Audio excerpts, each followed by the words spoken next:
The rain hammered against Luke Bennett's windshield as he watched his entire future slip away, all for a woman standing in designer heels beside a Mercedes with a blown tire. In exactly 17 minutes, he would miss the most important job interview of his life. The woman's desperate eyes met his through the downpour, and Luke's calloused hands tightened on the steering wheel. He had no idea that the stranded stranger would turn out to be Amanda Brooks, CEO of the very company he was racing to reach. Sometimes the biggest opportunities come disguised as the worst timing. If you're watching from anywhere in the world, drop your city in the comments below. I want to see how far this story of unexpected kindness travels. Luke Bennett's pickup truck rattled like a dying animal as he pushed it past 60 on Route 12, the Indiana rain turning the asphalt into a river of reflected headlights. His dashboard clock glowed 8:43 a.m., 17 minutes until the interview that could change everything. 17 minutes to reach Brooks Engineering's headquarters. 17 minutes to escape the poverty that had been suffocating him and his daughter Grace for the past 3 years. "Come on, baby," he whispered to the truck, his voice barely audible over the symphony of rain and struggling engine. "Just hold together for 17 more minutes."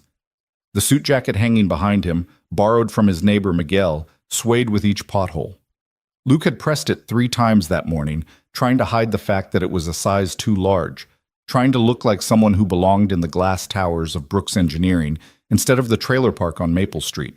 His hands, permanently stained with motor oil despite an hour of scrubbing, gripped the steering wheel as another wave of rain blurred his vision. Grace's voice echoed in his mind from that morning's breakfast. "You're going to get it, Dad. I know you will." She'd said it while eating generic cereal from a bowl with a crack down the middle, her 11-year-old eyes holding more faith than any child should need to carry. She hadn't asked about the electricity bill marked "Final Notice" tucked behind the toaster, hadn't mentioned that her shoes were held together with duct tape painted black to match the leather. She just believed in him, the way she always did. Luke had kissed her forehead, tasting the strawberry shampoo they'd watered down to make it last another week. "I'll do my best, Princess." "Your best is better than anyone else's," she'd said, and God, how he wanted that to be true. The fuel gauge hovered just above empty. He'd put in exactly enough gas to make it to Brooks Engineering and back, with maybe $1's worth to spare. Every cent mattered when you were living on the knife's edge between surviving and drowning. The factory job at Mitchell's Auto Parts kept them fed, barely, but the medical bills from Susan's cancer had created a hole that seemed to grow deeper every month, even 2 years after they'd lost her. Thunder cracked overhead, and Luke instinctively checked the rearview mirror, catching sight of his own reflection. 34 years old, but the bags under his eyes and the premature gray at his temples made him look 40. He'd shaved twice that morning, trying to eliminate every shadow of stubble, had even borrowed Miguel's cologne to mask the permanent scent of motor oil that seemed to live in his skin. "Senior mechanical engineer," he muttered, practicing the title listed in the job posting. $78,000 a year. The number was astronomical, more than double what he made now. It would mean Grace could join the school orchestra instead of just listening outside the door. It would mean fresh fruit instead of canned, new clothes instead of thrift store finds, maybe even college savings, that impossible dream he'd had to abandon when Susan got sick. The windshield wipers struggled against the torrential rain, creating brief windows of clarity before the world blurred again. Luke leaned forward, squinting through the storm, when he saw her. The Mercedes sat crooked on the shoulder, hazard lights painting the rain in rhythmic orange pulses. A woman stood beside it, her navy blue dress already soaked through, her blonde hair plastered against her face as she held a cell phone to her ear with one hand and pressed the other against the car as if trying to hold herself upright. Even from 50 yards away, Luke could see the defeat in her posture, the way her shoulders shook. From cold or tears, he couldn't tell. His foot moved instinctively toward the brake pedal. "No," he told himself, pressing back on the accelerator. "Not today. Can't be today." But as he drew closer, he could see more details. Her shoes, expensive heels that probably cost more than his monthly rent, were sinking into the muddy shoulder. She was alone. Completely alone on a stretch of highway known for its isolation, where cell service was spotty on good days and non-existent in storms like this. The pickup truck continued forward, past the Mercedes, and Luke caught a glimpse of her face in his side mirror. She'd seen him, had raised one hand in a desperate wave before letting it fall when he didn't stop. The resignation in that gesture hit him like a physical blow. "Damn it," Luke muttered, his father's voice suddenly filling the cab like a ghost. "You help folks when they need it, son. That's what separates good men from everyone else." His father had lived by those words, had died by them too, having a heart attack while helping a neighbor move furniture, always giving more than his body could handle.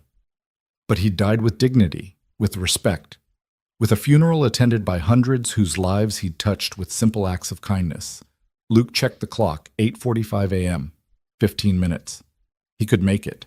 He could pretend he hadn't seen her, could race to his interview, could secure his and Grace's future.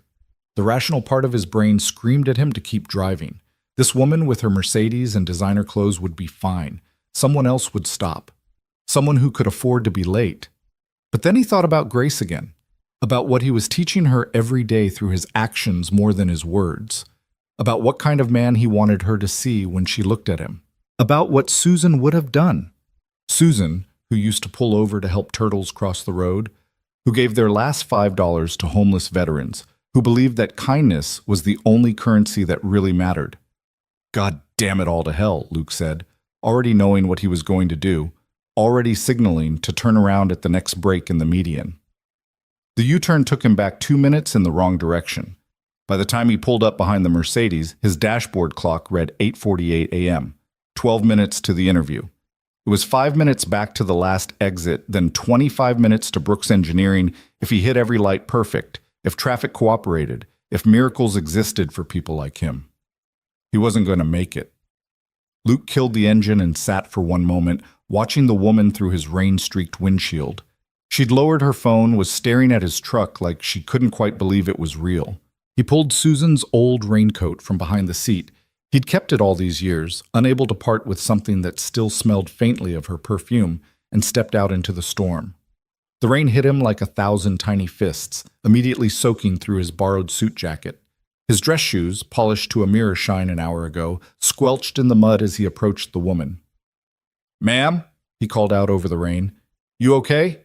She turned to face him fully, and Luke was struck by her eyes, green like sea glass, red-rimmed from crying, but holding an intensity that seemed at odds with her vulnerable position. She was younger than he'd expected, maybe early 30s, with the kind of refined features that spoke of privilege but also something else, a hardness around the edges, like someone who'd fought for everything despite that privilege. "My tire," she said, having to raise her voice over the storm. "It just exploded. I was—" She stopped, seeming to collect herself. "I have a meeting, an important meeting, and I can't get anyone on the phone, and—" "AAA?" Luke asked, already knowing the answer. "2-hour wait," they said. 2 hours. Her voice cracked slightly. "I can't wait 2 hours." Luke nodded, understanding completely. He glanced at the tire. The front passenger side was completely shredded, rubber peeled back like a grotesque flower. "You hit something." "I don't know. Maybe?" There was debris on the road from the construction zone. She wrapped her arms around herself, shivering. "I don't suppose you know how to change a tire?" The question was so absurd. Him, someone who'd been rebuilding engines since he was 12, not knowing how to change a tire, that he almost laughed. Instead, he found himself pulling off Susan's raincoat and holding it out to her. "Put this on," he said. "You're freezing." She hesitated, looking from the coat to his face. "But you'll get soaked." "Already am," Luke said, which was true. His suit was already ruined, the borrowed jacket heavy with rain. One more thing to apologize to Miguel for. "And yeah, I can change your tire. You got a spare?" "In the trunk, I think." She pulled on the raincoat, and it engulfed her smaller frame. "I'm sorry, I don't even know your name." "Luke," he said, already moving toward the trunk. "Luke Bennett." "Emily," she replied, and something flickered across her face when she said it. Hesitation, maybe, or calculation. "Emily. Madison." Luke popped the trunk and found the spare. One of those temporary donuts that would get her maybe 50 miles at reduced speed. He also found the jack and tire iron, pristine and clearly never used. Everything about this car screamed money, from the leather interior to the advanced dashboard he could see through the window. This woman, Emily, Probably had never had to change her own tire, had people for that. Lived in a world where problems were solved with phone calls and credit cards. "This is going to take a few minutes," he said, already positioning the jack. "You might want to wait in my truck. Get out of the rain." "I'll stay," she said, pulling the raincoat's hood up. "Least I can do is keep you company while you ruin your suit for a stranger." Luke glanced down at himself. The white dress shirt was now transparent with rain, the borrowed jacket hanging like a dead thing from his shoulders. "Job interview," he admitted, not sure why he was telling her. "Kind of important one." "Oh, God," Emily said, her hand flying to her mouth. "What time?" 9 o'clock. She pulled out her phone, checking the time despite the cracked screen. "It's 8:52. You could still make it if—" "It's 25 minutes from here in good weather," Luke said, already loosening the lug nuts. "And that's if I abandon you here, which I'm not doing." "But your interview will have to wait," Luke said firmly, though the words felt like swallowing glass. "Or they'll have to find someone else. Either way, I'm not leaving you stranded on the side of Route 12 in a storm." Emily was quiet for a moment, watching him work. The rain had lessened slightly, becoming a steady shower instead of a deluge, but it was still enough to make the simple task of changing a tire feel like a Herculean effort. Luke's fingers, already numb from the cold, struggled with the slippery lug nuts. "What kind of job?" Emily asked finally. "Senior mechanical engineer," Luke said, grunting as he finally got one lug nut loose. "Brooks Engineering." Emily went very still. "Brooks Engineering? Yeah, you know it?" "I've heard of it." Her voice was strange, carefully neutral. "Good company, from what I understand." "The best," Luke agreed, moving to the next lug nut. "They do incredible work in renewable energy, sustainable manufacturing. It's not just about the money, though God knows I need that too. It's about being part of something that matters, you know? And you're missing the interview to help me." It wasn't a question, and Luke didn't treat it as one. He focused on his work, trying not to think about the clock ticking away, about Grace's face when he came home still wearing his factory uniform, about another month of choosing between electricity and groceries. "Why?" Emily asked suddenly. "Why would you do this? You don't know me. I'm nobody to you." Luke paused, his hands on the tire iron, rain running down his face in rivulets. "My wife," he said slowly, "she used to say that we're all just walking each other home, that every person we meet is fighting some battle we know nothing about, carrying some weight we can't see. She said the least we can do is not add to that weight, and if we can, maybe help carry it for a while." Used to say? "Cancer," Luke said simply. 2 years ago. "I'm sorry." "Me too." He went back to work, the familiar motions of changing a tire almost meditative despite the circumstances. But she was right about helping people. My dad said the same thing, different words. You help folks when they need it, simple as that. Even when it costs you everything? Luke thought about the interview, about the senior engineer position, about the $78,000 a year that was currently disappearing with each turn of the tire iron. "Everything's relative, Yiso," he said. "Yeah, this job would have changed my life. Would have meant my daughter could have things I can't give her now. But what would it really cost me if I drove past you? What would it cost her knowing her dad saw someone who needed help and chose his own interests instead?" Emily was quiet for a long moment, watching him work. The spare tire was on now, and Luke was tightening the lug nuts in a star pattern, making sure the pressure was evenly distributed. Professional, even in the rain, even with his future washing away with the storm water rushing past on the highway. "Your daughter," Emily said. "Tell me about her." Luke's face transformed, a smile breaking through despite everything. "Grace. She's 11, smartest kid you've ever met. Gets it from her mother, thank God. Wants to be a doctor, or an astronaut, or maybe both. She changes her mind every week, but it's always something big, something that helps people." He gave the last lug nut a final turn. "She's the reason I do everything, the reason I was trying for this job, the reason I stopped to help you. I want her to grow up knowing her dad did the right thing, even when it was hard." "She sounds amazing." "She is." Luke stood, his knees cracking from kneeling on the wet asphalt. "Okay, you're good to go. This spare will get you about 50 miles, but keep it under 55 miles per hour. Get to a tire shop as soon as you can. There's a good one at the exit near Brookfield. Honest prices.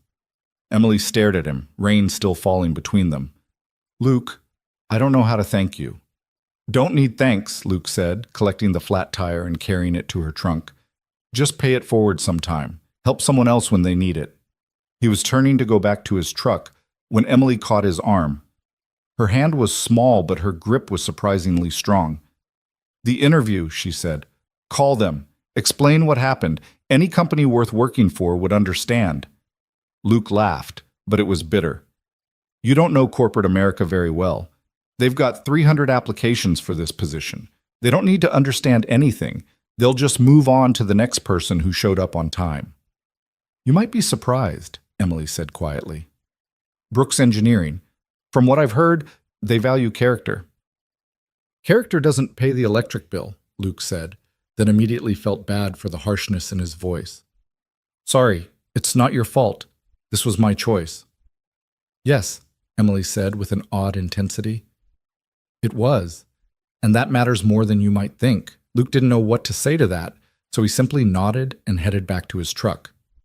He was reaching for the door handle when Emily called out, Luke, wait! He turned to see her jogging toward him through the rain, Susan's raincoat flapping around her. She was holding something, a business card, he realized, as she pressed it into his hand. My number, she said. Call me later, please. I might know some people. Other opportunities. Luke looked at the card, but the rain had already begun to blur the ink. He could make out Emily Madison and a phone number, nothing else. You don't owe me anything. No, she agreed. But that's not what this is about. Just call me. Promise? There was something in her eyes, an urgency he didn't understand. But Luke nodded. Okay, I'll call. Emily smiled, the first real smile he'd seen from her, and it transformed her face completely. Good. Thank you, Luke Bennett, for everything. She ran back to her Mercedes, and Luke climbed into his truck. The engine struggled to life, coughing like an old man with pneumonia. His dashboard clock read 9:07.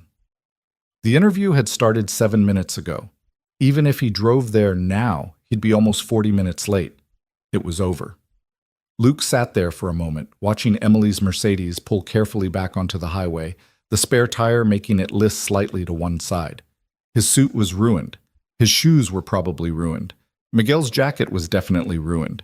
And the job that would have solved almost every problem in his life was gone. But as he put the truck in gear and headed back toward Maple Street, toward the trailer park, toward Grace and their small life, Luke found he didn't regret it.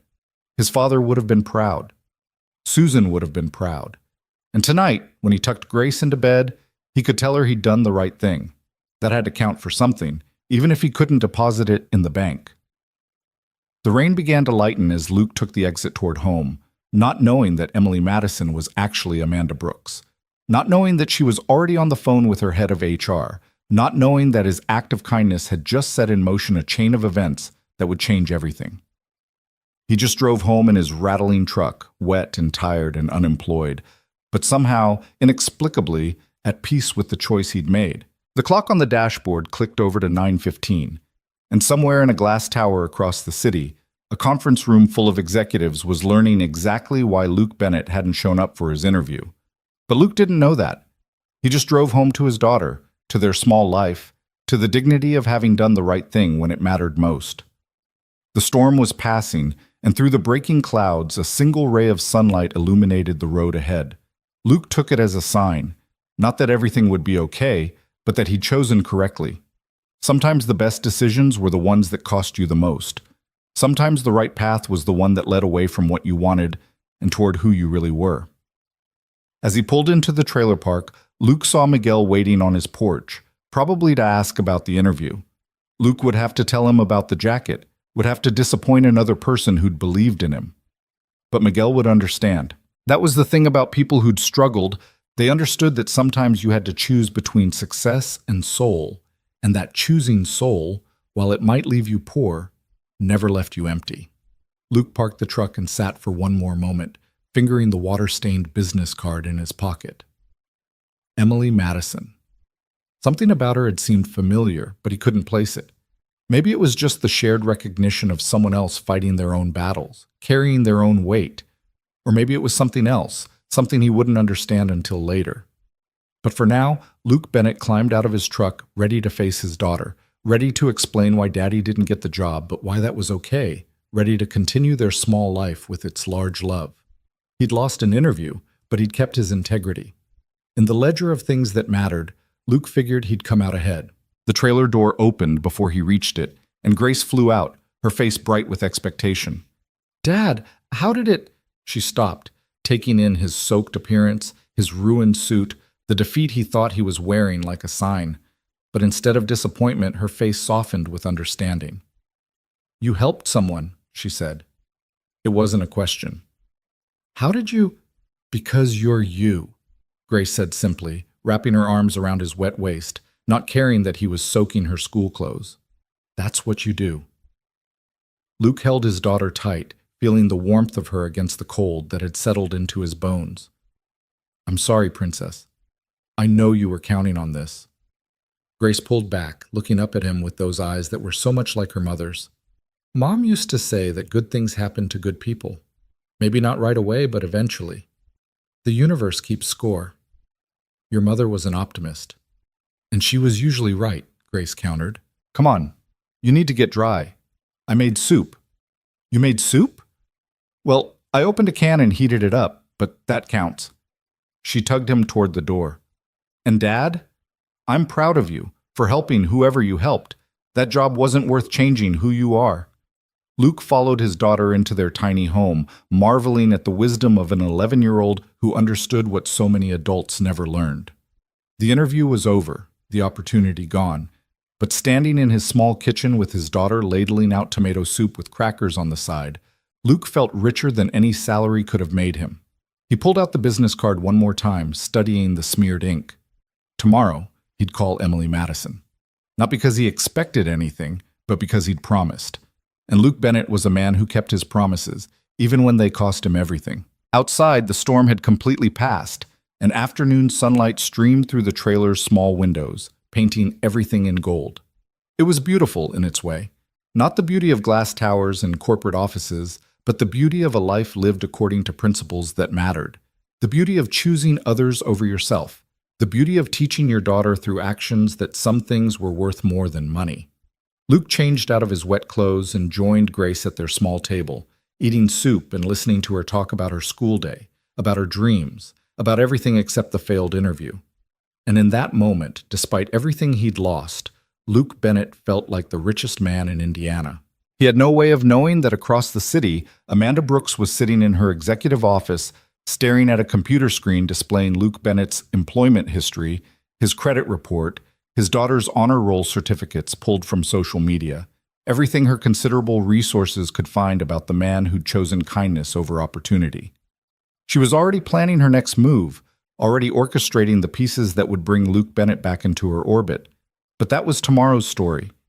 Tonight was about tomato soup and crackers, about a father and daughter in a trailer park, about the quiet dignity of good people doing good things in a world that rarely rewarded them for it.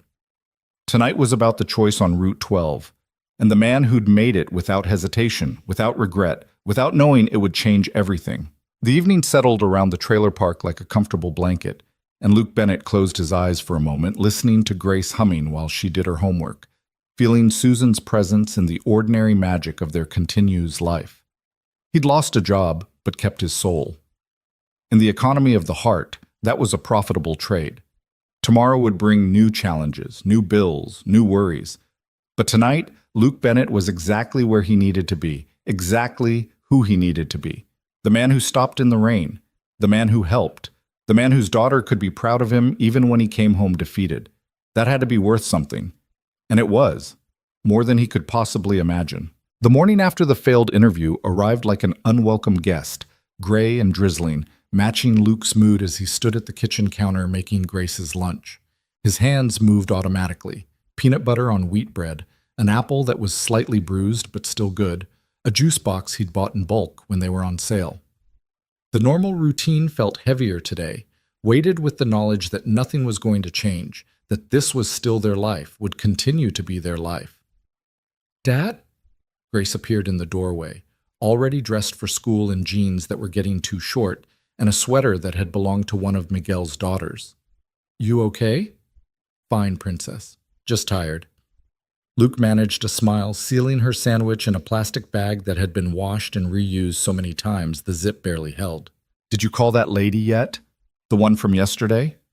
Luke glanced at the business card on the counter, the ink now completely smeared beyond recognition, except for the phone number he had managed to memorize before it disappeared entirely. "It's too early. Business people don't start until 9. "It's 8:45, Grace pointed out, shouldering her backpack. "And you're stalling." "When did you get so smart?" "Tuesday," she said with a grin that was pure Susan. "Call her, Dad. What's the worst that could happen?" Luke could think of several worse things. Emily Madison could be some kind of salesperson who'd given him her card out of guilt, or worse, someone who'd offer him charity he couldn't accept.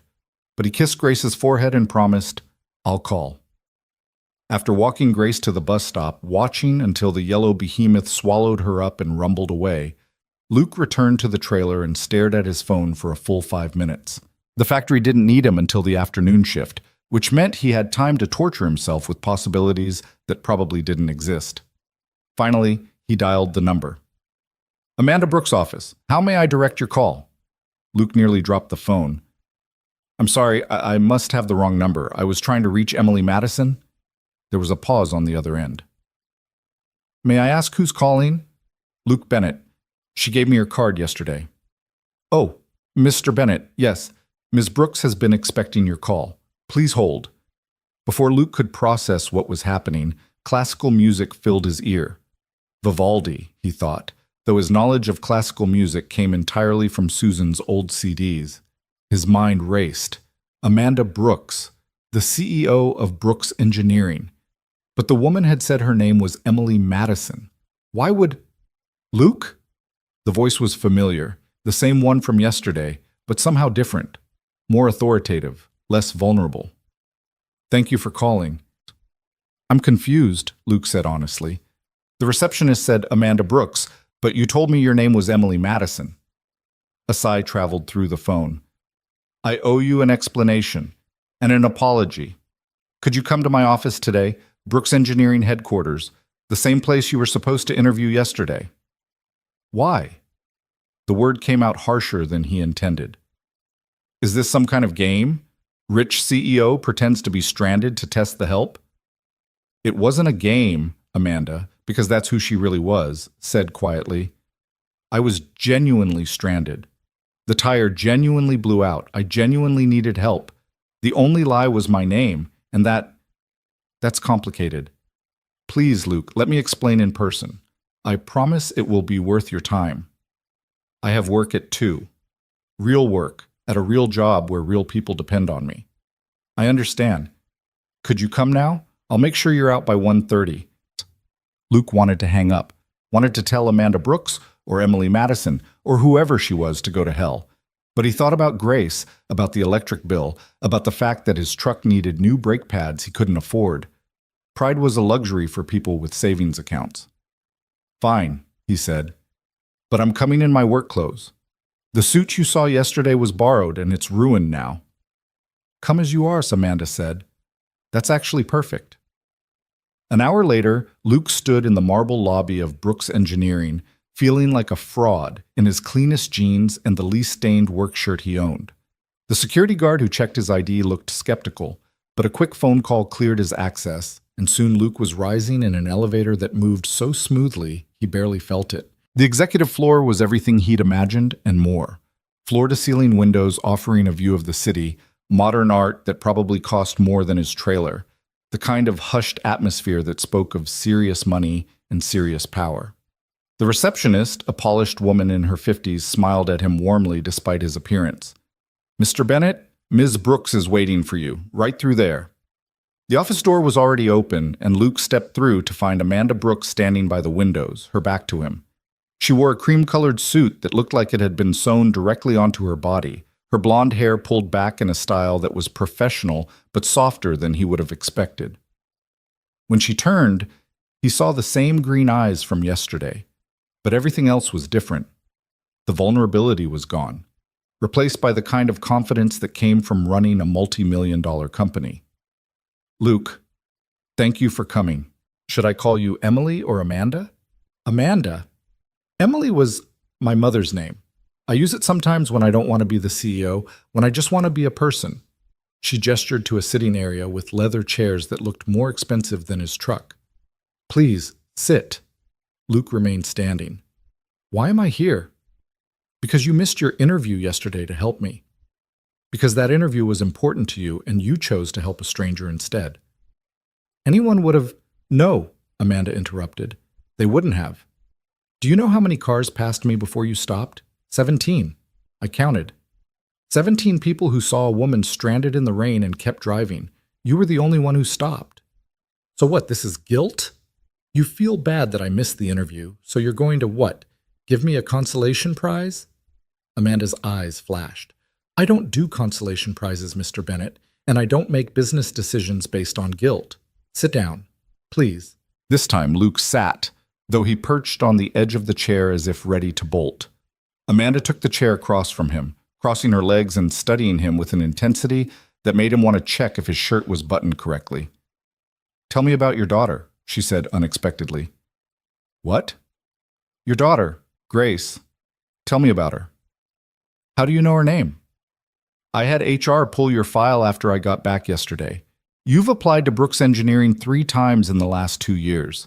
Each time you've made it to the final round of candidates, and each time something has prevented you from getting the position. Once you missed the interview because Grace was in the hospital with pneumonia.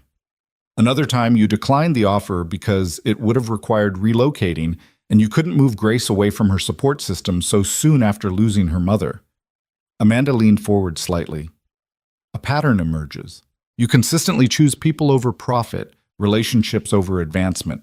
That's rare, Mr. Bennett, especially in someone with your qualifications.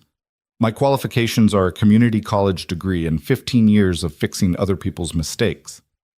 Your qualifications, Amanda corrected, include 16 patents filed while you were at Mitchell's Auto Parts, all assigned to the company for a $50 bonus each because you needed the money more than the credit. Your qualifications include redesigning their entire assembly line process on your own time, saving them approximately $300,000 a year. Your qualifications include being the only person in the last 5 years to score perfect on our technical assessment. Luke stared at her. How do you know about the patents? Because unlike Mitchell's, I actually pay attention to talent. You're wasting yourself there, Luke. You're a brilliant engineer working as a mechanic because you can't afford to take the risk of changing jobs, because you have a daughter to support and bills to pay and no safety net to catch you if you fall. Must be nice to see all that from your tower, Luke said, unable to keep the bitterness out of his voice, to analyze the little people and their little problems. Amanda's expression didn't change, but something in her eyes did. My father built this company from nothing, started in a garage smaller than your trailer, actually. He worked 18-hour days, missed most of my childhood, had his first heart attack at 45. Do you know what he said to me before he died? He said, Amanda, I built you an empire, but I forgot to teach you how to be human. He was wrong about that. He taught me plenty about being human. He taught me that when you see someone who needs help, you help them. He taught me that character matters more than credentials. He also taught me that the best business decisions often look like the worst ones at first. She stood, moving back to the windows, and Luke could see tension in the line of her shoulders. Yesterday, when you stopped to help me, you didn't know who I was. You had every reason to keep driving, a crucial interview, your daughter's future, your own desperate situation. But you stopped anyway. Do you understand how rare that is? It's called basic decency.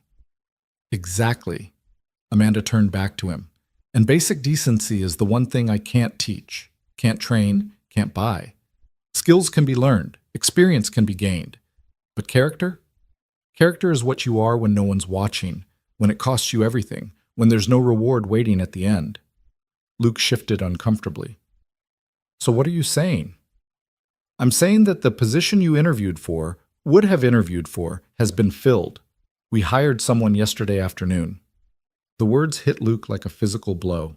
He'd known it was probably too late, but hearing it confirmed still hurt. Then why am I here? Because I have a different proposition for you.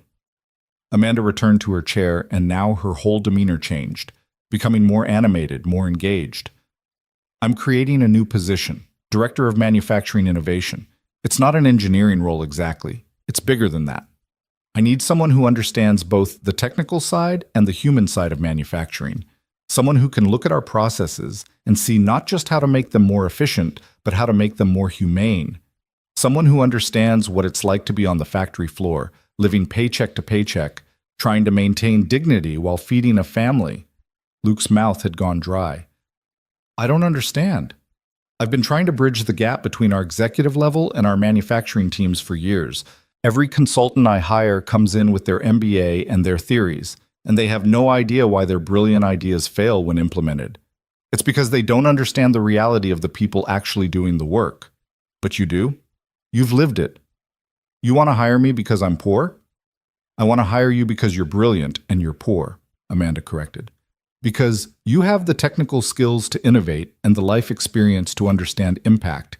Because you chose to help a stranger in the rain, even though it cost you everything. What's the catch? Amanda smiled, the first real smile he'd seen from her today. The catch is that you'd be reporting directly to me. I'm not easy to work for. I'm demanding, I'm perfectionist, and I have very high standards. The position would require some travel, though we'd work around Grace's schedule. And you'd need to start at management level, which means dealing with corporate politics you probably hate. The salary? $95,000 to start. Full benefits including dental and vision. Company car since yours is, she glanced at something on her desk, a 1998 Ford F-150 with over 300,000 miles. College fund contribution for Grace. And if you last a year and perform well, we renegotiate up. Luke couldn't breathe. $95,000. A car. College fund for Grace. It was everything, more than everything. It was impossible. This is because you feel guilty, he said weakly. This is because I'm a businesswoman, Amanda countered. I see an undervalued asset and I acquire it. The fact that you helped me yesterday just accelerated a decision I should have made 2 years ago when you first applied. Mitchell's has been stealing from you, paying you a fraction of what you're worth while profiting from your innovations. I'm offering you fair market value for your talents, plus a premium for your character. I need to think about it. Of course. But Luke? While you're thinking, consider this. Grace needs to see you valued properly. She needs to see that doing the right thing, being a good person, doesn't mean accepting less than you deserve. You've taught her about sacrifice and hard work. Maybe it's time to teach her about success too. The words hit home harder than Amanda could have known. Luke thought about Grace wearing hand-me-downs, about her watching other kids join activities they couldn't afford, about the way she never complained but sometimes looked wistful when her classmates talked about vacations or new phones or simple things like going to the movies. When would I start? He heard himself asking. Monday, if you can swing it. That gives you time to give notice at Mitchell's, though, frankly, they don't deserve it. You've given them enough. They've been good to me. They've exploited you, Amanda said flatly. They've paid you $35,000 a year while your innovations have made them millions. That's not good to you, Luke. That's theft with a smile. Luke's phone buzzed. A text from the factory. Where are you? Henderson's looking for you. I need to go, Luke said, standing. I have a shift. Amanda stood too, and for a moment they faced each other across the expensive carpet, two people from different worlds brought together by a blown tire in the rain. The offer stands, she said. Call me when you've decided. But Luke? Don't take too long. I'm patient, but I'm not that patient. As Luke turned to leave, Amanda called out one more time. For what it's worth, yesterday when you drove away after changing my tire, I sat in my car and cried. Not because of the tire, not because I was late, but because I realized I'd forgotten what it looked like when someone did something simply because it was right. You reminded me of my father, of why he started this company, of what we're supposed to be about. So thank you for that. Luke didn't know what to say, so he just nodded and left, riding the smooth elevator down to reality, to his truck that took 3 tries to start, to his shift at Mitchell's where he'd spend the next 8 hours covered in grease and sweat for barely enough money to survive. But something had shifted. A door had opened that he'd thought was permanently closed. As he drove to the factory, Luke thought about Amanda Brooks, about the way she'd said character couldn't be bought. He thought about his father, who died with nothing but respect. He thought about Susan, who'd believed that kindness always came back around. And he thought about Grace, who deserved so much more than he'd been able to give her. The factory loomed ahead, all concrete and corrugated metal, looking more like a prison than ever. Luke parked in his usual spot, noticing how his truck looked even more pathetic next to the newer vehicles of management, who made twice what he did while contributing half as much. Henderson was waiting at the time clock, his face red with annoyance. "Bennett, where the hell have you been? We've got a crisis on line 3. "Sorry, Mr. Henderson, family emergency." "There's always something with you, isn't it? Get suited up and get out there. Thompson's ready to shut the whole line down." Luke bit back his response, heading to his locker to change into his coveralls. The same coveralls he'd worn for 5 years, his name embroidered on the pocket in thread that was coming loose. As he tied his steel-toed boots, Roberts from line 2 leaned against the adjacent locker. "Heard you had an interview at Brooks yesterday. How'd it go?" "Didn't make it," Luke said shortly. "Figures. Guys like us don't get jobs at places like that. They want their college boys, their clean hands and soft voices. We're just the muscle, Bennett. Sooner you accept that, happier you'll be." Luke wanted to tell Roberts about the offer, about the $95,000, about the possibility that guys like them could indeed move up. But he kept quiet, heading out to line 3 where, sure enough, Thompson was standing next to a seized conveyor system, his clipboard in hand and his expression sour. "About time, Bennett. This whole mess is costing us thousands per hour." Luke examined the system, immediately seeing the problem. A bearing had overheated because someone had ignored the maintenance schedule he'd recommended 3 months ago. It would take hours to fix properly, but he could get it running temporarily in about 30 minutes. As he worked, lying on his back under the conveyor, oil dripping onto his face, Luke thought about what Amanda had said. Theft with a smile. "Bennett!" Thompson's voice cracked like a whip. "Stop daydreaming and fix the damn machine." "It would have been prevented if you'd approved the maintenance I requested," Luke said, sliding out from under the conveyor. "This bearing was on the replacement list 3 months ago. We don't pay you to make lists, Bennett. We pay you to fix things when they break. And then fix them again when they break again because you won't invest in proper maintenance." Thompson's face darkened. "You got something to say, Bennett?" 3 days ago, Luke would have backed down, would have apologized, would have remembered that he needed this job to keep Grace fed and housed. But something had changed. The offer from Amanda Brooks sat in his mind like a loaded gun, giving him a courage he hadn't felt in years. "Yeah, I do have something to say. This factory runs on equipment that's held together with prayers and duct tape. You ignore every recommendation I make because it costs money up front, then act surprised when everything falls apart. I've saved this company hundreds of thousands with my improvements. And what do I get? 35 grand a year and lectures about knowing my place." The floor had gone quiet. Other workers were watching, some with shock, others with something that looked like admiration. Thompson's face had gone from red to purple. "You're walking a thin line, Bennett." "No, I'm walking out," Luke heard himself say. "I quit." The words hung in the air like an explosion. Thompson actually took a step back. You can't quit. You've got a daughter to support. You need this job." "I need a job," Luke corrected. "I don't need this job. Fix your own machines, Thompson. Or better yet, hire someone else for 35 grand and see how that works out for you." Luke set down his tools, deliberately and carefully. He walked back to the locker room, peeling off the coveralls for the last time, aware that half the factory was watching him. Roberts was still there, his mouth hanging open. "Bennett, what the hell are you doing?" "Something I should have done years ago," Luke said, pulling on his street clothes. "You were wrong, Roberts. Guys like us can work at places like Brooks. We just have to stop believing we don't deserve it."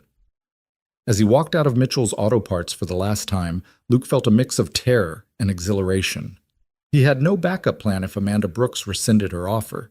He'd just bet everything on a woman he'd helped in the rain, on a promise of $95,000 and a chance at dignity. But as he drove home, his truck rattling but his spirit soaring, Luke knew he'd made the right choice. Grace was already home when he arrived. doing homework at the kitchen table. She looked up, saw his expression, and her eyes widened. Dad, what happened? I quit the factory. You... What? Dad, why would you... Because Amanda Brooks offered me a job, Director of Manufacturing Innovation. $95,000 a year, full benefits, college fund for you. Grace's pencil fell from her hand. Amanda Brooks, the CEO? But I thought her name was Emily. It's a long story, but Grace, everything's about to change. Everything. Grace flew out of her chair, throwing her arms around him. I knew it. I knew something good would come from helping her. Mom was right, wasn't she? The universe does keep score. Luke held his daughter tight, smelling her strawberry shampoo, feeling the way she shook with excitement and relief. We're going to be okay, Princess. More than okay. Can I get new shoes, the ones without duct tape? Luke laughed, really laughed, for the first time in months. You can get whatever shoes you want. That evening, as they celebrated with pizza, delivery, not frozen, Luke called Amanda Brooks. She answered on the first ring, as if she'd been waiting. I accept, he said without preamble. Good. I heard you made quite an exit from Mitchell's today. How did you... I have sources everywhere, Luke. It's part of being a CEO.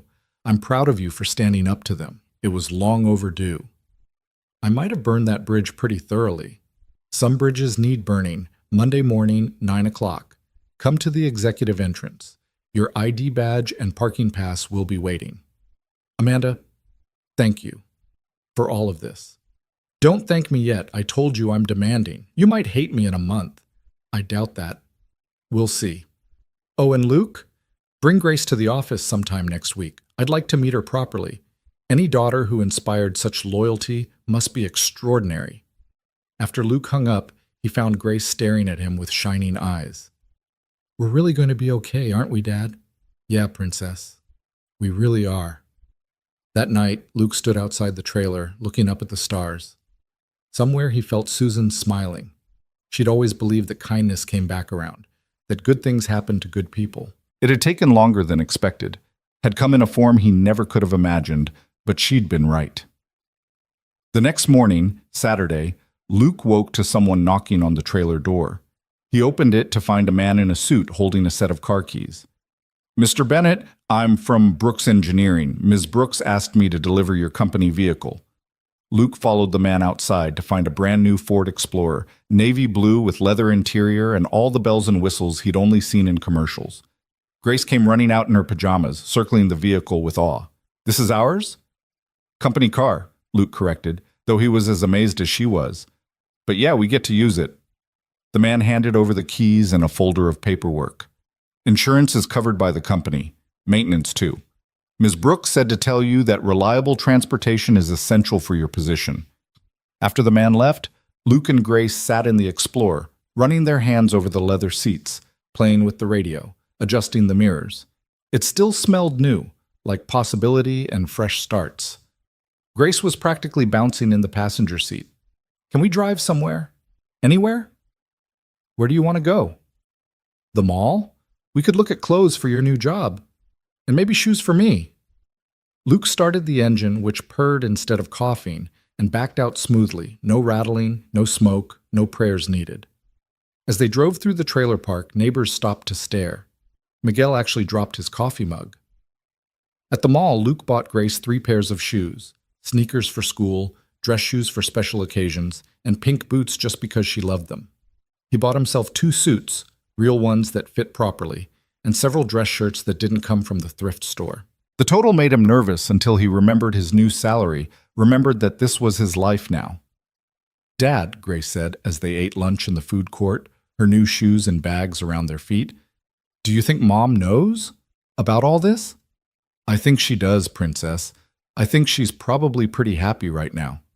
I dreamed about her last night. She said to tell you she was proud of you for stopping in the rain. Luke's throat tightened. Yeah? Yeah, she also said Amanda Brooks needs a friend, that she's lonelier than she looks. Your mother always saw things other people missed.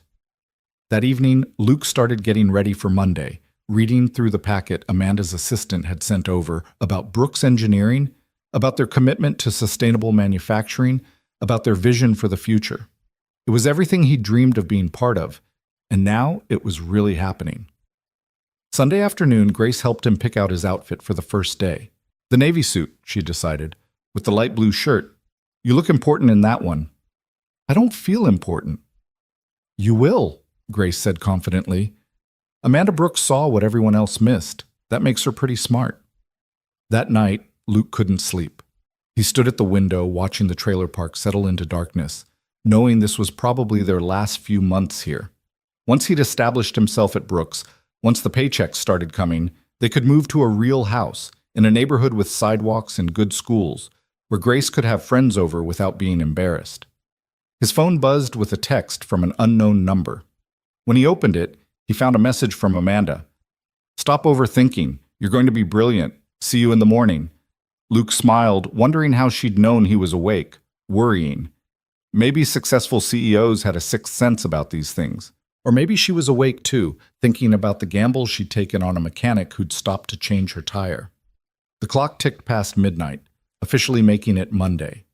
In 9 hours, Luke would walk into Brooks Engineering not as an interviewee, not as a hopeful, but as Director of Manufacturing Innovation. It sounded impossible, felt impossible, but the car keys on his counter and the suits in his closet said otherwise. Thank you, he whispered to the universe, to Susan, to whatever forces had put him on Route 12 at exactly the right moment. Then he went to bed, ready for his new life to begin. Monday morning arrived with unusual sunshine, the kind that made even the trailer park look almost optimistic. Luke stood before the bathroom mirror, adjusting his new tie for the third time, his hand surprisingly steady despite the hurricane of nerves in his stomach. Grace sat on the closed toilet seat, offering commentary on his appearance with the seriousness of a fashion consultant. A little to the left, she directed, pointing at the tie. There. Perfect. You look like you belong in a magazine, Dad. I feel like I'm wearing a costume, Luke admitted, smoothing down the jacket of his navy suit. It fit perfectly, unlike anything he'd ever worn before, but that perfection felt foreign against his skin. It's not a costume if it's who you're supposed to be, Grace said, wisdom beyond her 11 years shining through again. Mom used to say that sometimes we have to grow into our blessings. Luke turned to face his daughter fully. When did you become the parent here? Someone has to make sure you don't chicken out, she said with a grin. Now go. You don't want to be late on your first day. The drive to Brooks Engineering in the Explorer felt surreal. No engine noise, no worried glances at the temperature gauge, no prayers at red lights. Luke pulled into the executive parking area, his name already on a reserved spot near the entrance. His name, on a sign, at Brooks Engineering. He sat there for a moment, gripping the steering wheel, remembering another morning just days ago when he'd been racing to an interview he'd never make. The executive entrance opened into a different lobby than the one he'd visited on Friday. This one was smaller, more intimate, with fresh flowers and a coffee bar where several well-dressed people chatted quietly. Luke felt their eyes on him as he approached the desk, wondering if they could tell he didn't belong, that he was just a mechanic playing dress-up. Mr. Bennett!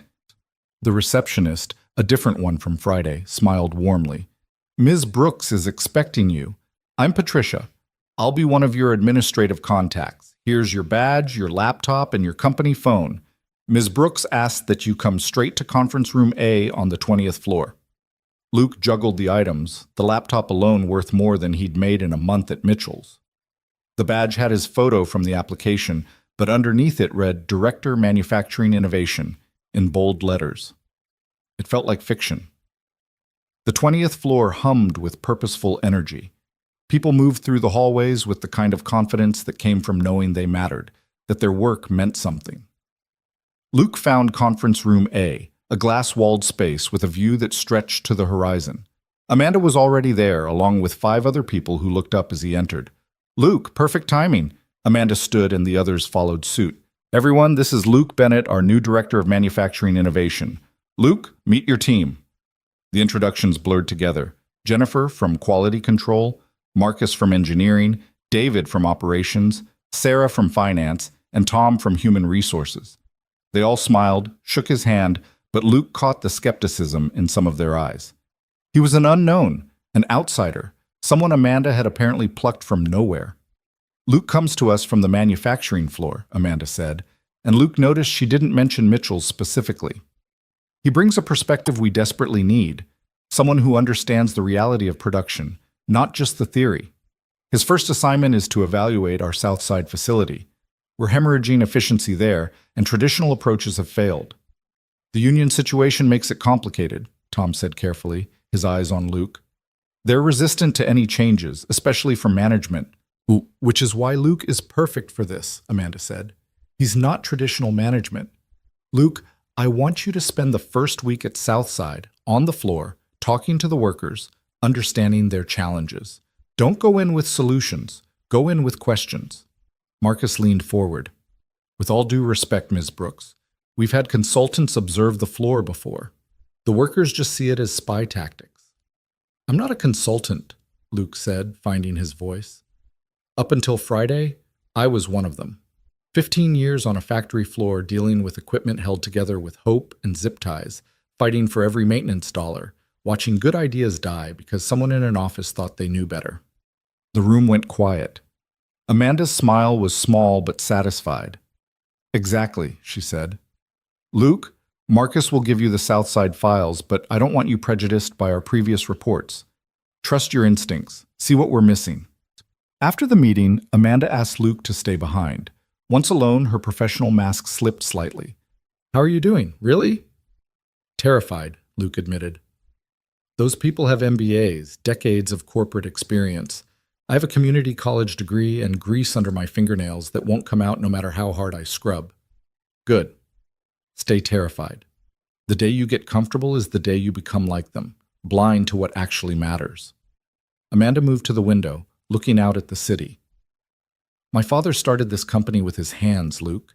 He understood machinery because he'd built it, fixed it, cursed at it. Somewhere along the way, we lost that. We became about spreadsheets and profit margins and forgot about the people actually doing the work. Why do you care? Luke asked. You could run this company purely for profit. Most CEOs would. Amanda turned to him, and for a moment, he saw Emily Madison again, the vulnerable woman in the rain. Because I'm 36 years old, I have more money than I could spend in 3 lifetimes, and I go home every night to an empty penthouse where I eat takeout alone while reviewing reports. Success without purpose is just expensive failure. That's a lonely picture. It is what it is, but this company can be better. You can help make it better. She straightened, the CEO mask sliding back into place. Your office is on the 15th floor. Patricia will show you. Take today to get settled. Review the files. Tomorrow, you go to Southside. Luke's office was larger than his living room at the trailer, with windows overlooking the city and furniture that gleamed with polish. His name was already on the door, engraved on a bronze plaque. Inside, he found a framed photo on the desk, the one from his application, him and Grace at last year's school science fair where she'd won second place. Amanda's touch, he realized. He spent the morning drowning in files about Southside. Production down 18%. Morale surveys showing record lows. 3 different consultants recommending automation to reduce workforce. Every report felt like it was written by someone who'd never touched a wrench, never felt the satisfaction of fixing something broken, never understood that efficiency wasn't just about numbers.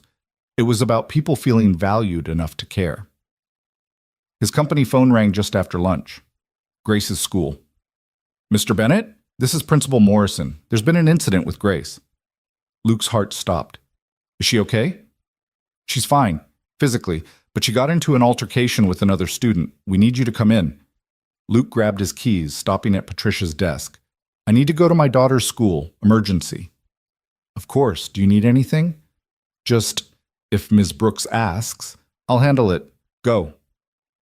The drive to Grace's school in the Explorer felt different than it would have in his old truck. He pulled into the visitor's lot, noticing how other parents' cars no longer made his vehicle look like a charity case. Inside, he found Grace sitting outside the principal's office, her new pink boots swinging, a defiant tilt to her chin that was pure Susan. What happened, Princess? Tommy Morrison said we were trailer trash playing dress-up, Grace said, her voice steady but her eyes bright with unshed tears. He said his dad saw you at the mall, buying stuff with money we don't have, that we're probably in debt now, that people like us don't get real jobs at places like Brooks. And I punched him in the nose. Grace, I know it was wrong. I know violence doesn't solve anything. But Dad, he was so mean. He said Mom probably died because we couldn't afford good doctors, and that's when I hit him. Luke pulled his daughter into his arms, feeling her shake with anger and hurt. Over her head, he saw Principal Morrison approaching with another set of parents, well-dressed, disapproving, their son holding a tissue to his nose. Mr. Bennett, the principal began, but the other father cut him off. So you're the one filling your daughter's head with delusions of grandeur. My son says she's been bragging about some big job you supposedly got, about new cars and new clothes, setting her up for disappointment when reality hits. Luke gently moved Grace behind him and stood, using every inch of his height. Your son seems very interested in my family's business. Someone needs to teach that girl her place. Luke pulled his daughter into his arms, feeling her shake with anger and hurt. Over her head, he saw Principal Morrison approaching with another set of parents, well-dressed, disapproving, their son holding a tissue to his nose. Mr. Bennett, the principal began, but the other father cut him off. So you're the one filling your daughter's head with delusions of grandeur. My son says she's been bragging about some big job you supposedly got, about new cars and new clothes, setting her up for disappointment when reality hits. Luke gently moved Grace behind him and stood, using every inch of his height. Your son seems very interested in my family's business. Someone needs to teach that girl her place. Her place, Luke said, his voice dangerously quiet, is wherever she decides it should be. And right now, it's at the top of her class academically, which I believe is several positions above your son. How dare you? Your son attacked my daughter with words about her dead mother. She responded with her fists. I don't condone violence, but I understand it. What's your excuse for raising a bully?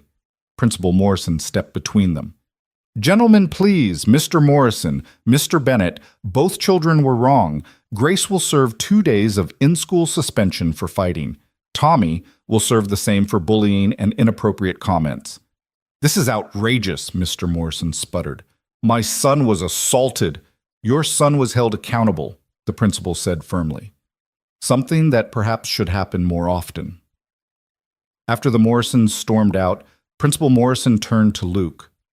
Grace is a wonderful student, Mr. Bennett. This isn't like her. She's been under a lot of pressure. Things are changing for us, big changes, and not everyone is happy about it. I heard about your new position. Congratulations. It's well-deserved, and anyone who says otherwise is speaking from jealousy, not truth. On the drive back to school after signing the suspension paperwork, Grace was quiet. Finally, she said, I'm sorry, Dad. I know you taught me better. You stood up for our family, for your mom. I can't be too angry about that. Are you going to get in trouble at your new job? Let me worry about that. You just focus on being you, Princess. The Tommy Morrisons of the world will always exist. We can't punch them all in the nose, no matter how much they deserve it. Grace giggled despite herself. He did look pretty surprised. I bet he did. When Luke returned to Brooks Engineering, he found Amanda waiting in his office, sitting in one of the visitors' chairs, reviewing something on her phone. Patricia told me you had a family emergency. Everything okay? Luke explained the situation, expecting disappointment or concern about his professionalism.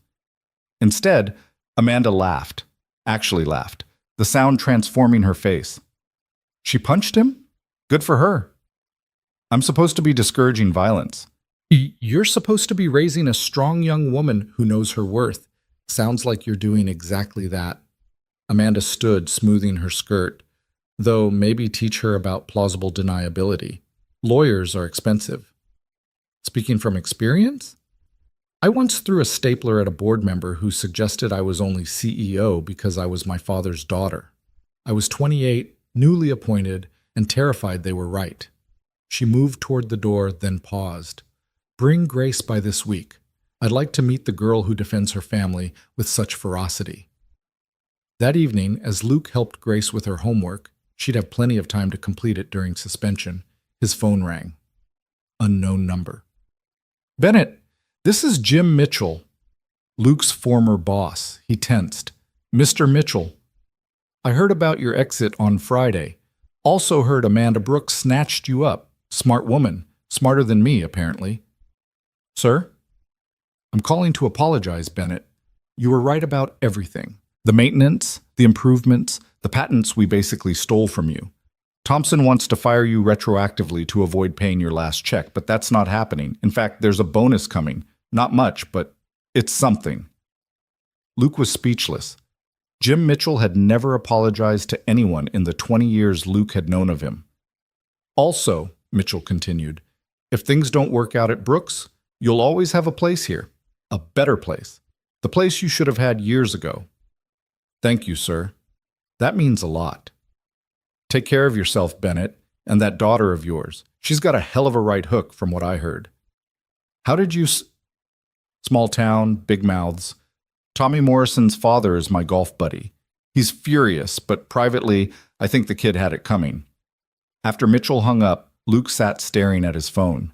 The world was shifting, reorganizing itself around this new reality where he had value, where people apologized to him, where his daughter could punch a bully and have the CEO of a major corporation approve. Tuesday morning came early. Luke arrived at the Southside facility at 6 a.m., wanting to catch the shift change. He'd deliberately worn khakis and a polo instead of a suit, steel-toed boots instead of dress shoes. The security guard looked suspicious but let him through after checking his badge 3 times. The facility was enormous, 3 times the size of Mitchell's, with production lines that should have been humming with efficiency, but instead stuttered and stopped with alarming frequency. Luke positioned himself near the break room, watching the night shift trudge out while the day shift dragged themselves in. The body language alone told him more than any report could. You the new suit? A voice behind him asked. Luke turned to find a man about his age, weathered face, calloused hands, the universal look of a lifer. I'm Luke Bennett, and you? Carl Rodriguez, line supervisor. Though what I supervise changes depending on what's broken that day. Show me, Luke said simply. Carl looked surprised. Show you what? Everything. What's broken, what's held together with prayer, what keeps you up at night. For the next 6 hours, Carl led Luke through the reality of Southside. Ancient equipment that should have been replaced years ago. Safety shortcuts that made Luke's skin crawl. Workers doing the jobs of 3 people because hiring was frozen. And underneath it all, a rage that simmered just below the surface. You want to know why efficiency is down? Carl said, standing next to a conveyor held together with duct tape and wire. Because we stopped caring. Brooks keeps sending consultants who tell us we're doing it wrong, that we need to work smarter, not harder. But we're already working smart. We're just working with garbage. What would fix it? Luke asked. Carl laughed bitterly. You got $50 million? Because that's what it would take to actually fix this place. But if you had to start somewhere, one thing, what would it be? Carl studied him for a long moment. You're not like the other suits. 3 days ago, I was changing tires for 35 grand a year. No shit. No shit. Carl's entire demeanor changed. Okay, one thing, the main bearing on line 1. It's going to catastrophically fail within the week.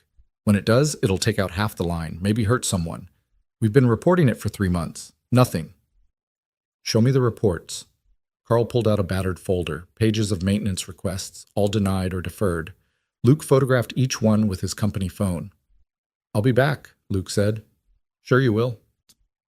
Luke drove straight back to headquarters, taking the stairs to the 20th floor 2 at a time. He found Amanda in her office, in a meeting with 3 board members. Patricia tried to stop him, but he knocked anyway. Luke? Amanda looked up, surprised. We're in the middle of... Southside Line 1 is going to fail catastrophically within the week. When it does, you're looking at minimum $2 million in damages and possible lawsuits if someone gets hurt. I need $40,000 and 2 days to prevent it. The board members looked scandalized. One, an older man with silver hair, stood up. This is highly inappropriate. You can't just barge in. Richard, sit down, Amanda said quietly. Luke, you're certain. Luke spread Carl's reports on her desk. 3 months of warnings, all ignored. This isn't about efficiency anymore. It's about safety. Amanda studied the reports, her face hardening. Richard, you oversee Southside operations. Care to explain why these were ignored? Budget constraints? We had a net profit of 80 million last year, Amanda said coldly. We can afford 40,000 for critical maintenance. Luke, you have approval. What else? I need hiring authority. They're running skeleton crews. It's not sustainable. Done. Anything else? Trust. They don't trust management, and they shouldn't. We've given them no reason to. Amanda looked at the board members. Gentlemen, we'll continue this later. Luke, walk with me. She led him out of the office, down the hallway, into an elevator. She hit the button for the parking garage. Where are we going? South side. If we're fixing this, we're doing it right. She pulled out her phone, rapid-fire texting. I'm calling in all hands at the facility. Every executive, every manager, they're going to hear directly from the floor why we're failing. They won't like that. Good. Comfort breeds complacency. The elevator opened and Amanda strode toward her car, a silver Tesla that probably cost more than most people's houses. Follow me. This is going to be interesting. The meeting at Southside was like nothing Luke had ever seen. Amanda had the entire workforce assembled in the main floor, executives and laborers side by side. She stood on a makeshift platform, designer heels and all, and proceeded to publicly eviscerate her management team for their failures. Mr. Rodriguez, she called out, and Carl nearly dropped his coffee. Please tell everyone about the bearing on line 1. Carl looked terrified, but Luke nodded encouragingly. Slowly, Carl explained the situation, the ignored reports, the impending failure. As he spoke, his confidence grew, and soon other workers were chiming in with their own examples of neglect and mismanagement. This ends now, Amanda said when the litany of complaints finally ended. Mr. Bennett is now in charge of all Southside operations. Anyone who has a problem with that can clean out their desk. You can't just... Richard started. I can and I am. Richard, you're being reassigned to community outreach. Maybe some time away from operations will remind you why we exist. Amanda turned to the workers. Changes start tomorrow. New equipment, new hires, new respect for the people actually doing the work. Luke, what else do they need? Luke looked at the sea of skeptical faces, men and women who'd been burned too many times to trust easily. A reason to believe this isn't just another corporate publicity stunt. Fair. Amanda pulled off her designer jacket, revealing a simple blouse underneath. Mr. Rodriguez, show me this bearing. I want to understand exactly what we're dealing with. The image of Amanda Brooks, CEO, crawling under industrial equipment in her designer clothes while Carl explained bearing mechanics would become legendary at Southside. Workers pulled out phones, recording their elegantly dressed leader getting covered in grease and dust, asking intelligent questions, genuinely trying to understand. This is criminal negligence, she said, emerging with oil streaked across her face. Luke, I want a full audit of every piece of equipment. Whatever needs replacing gets replaced. Whatever needs maintenance gets maintained. Richard, before you leave for your new position, you'll personally sign off on every expenditure. This will cost millions, Richard protested. It'll cost more when someone dies and their family sues us into oblivion, not to mention it's the right thing to do. She turned to address the workers again. I owe you all an apology. We failed you. I failed you. But that changes now. Luke Bennett is one of you. He's been where you are. Trust him, and by extension, trust me to let him do what needs doing. As the crowd dispersed, Carl approached Luke. Is she for real? I think so. And you're really in charge now? Apparently, Carl held out his hand. Then welcome to hell, boss. Let's see if we can turn it into something better. That evening, Luke picked up Grace from her grandmother Susan's parents, who'd been watching her during his long day. They lived in the nice part of town, in a house that had always made Luke feel inadequate. Susan's mother, Margaret, met him at the door. Luke, we heard about the new job. Congratulations. Thank you, Margaret. And Grace told us about the incident at school. That Morrison boy has always been a bully. Susan would have been proud of her for standing up for herself.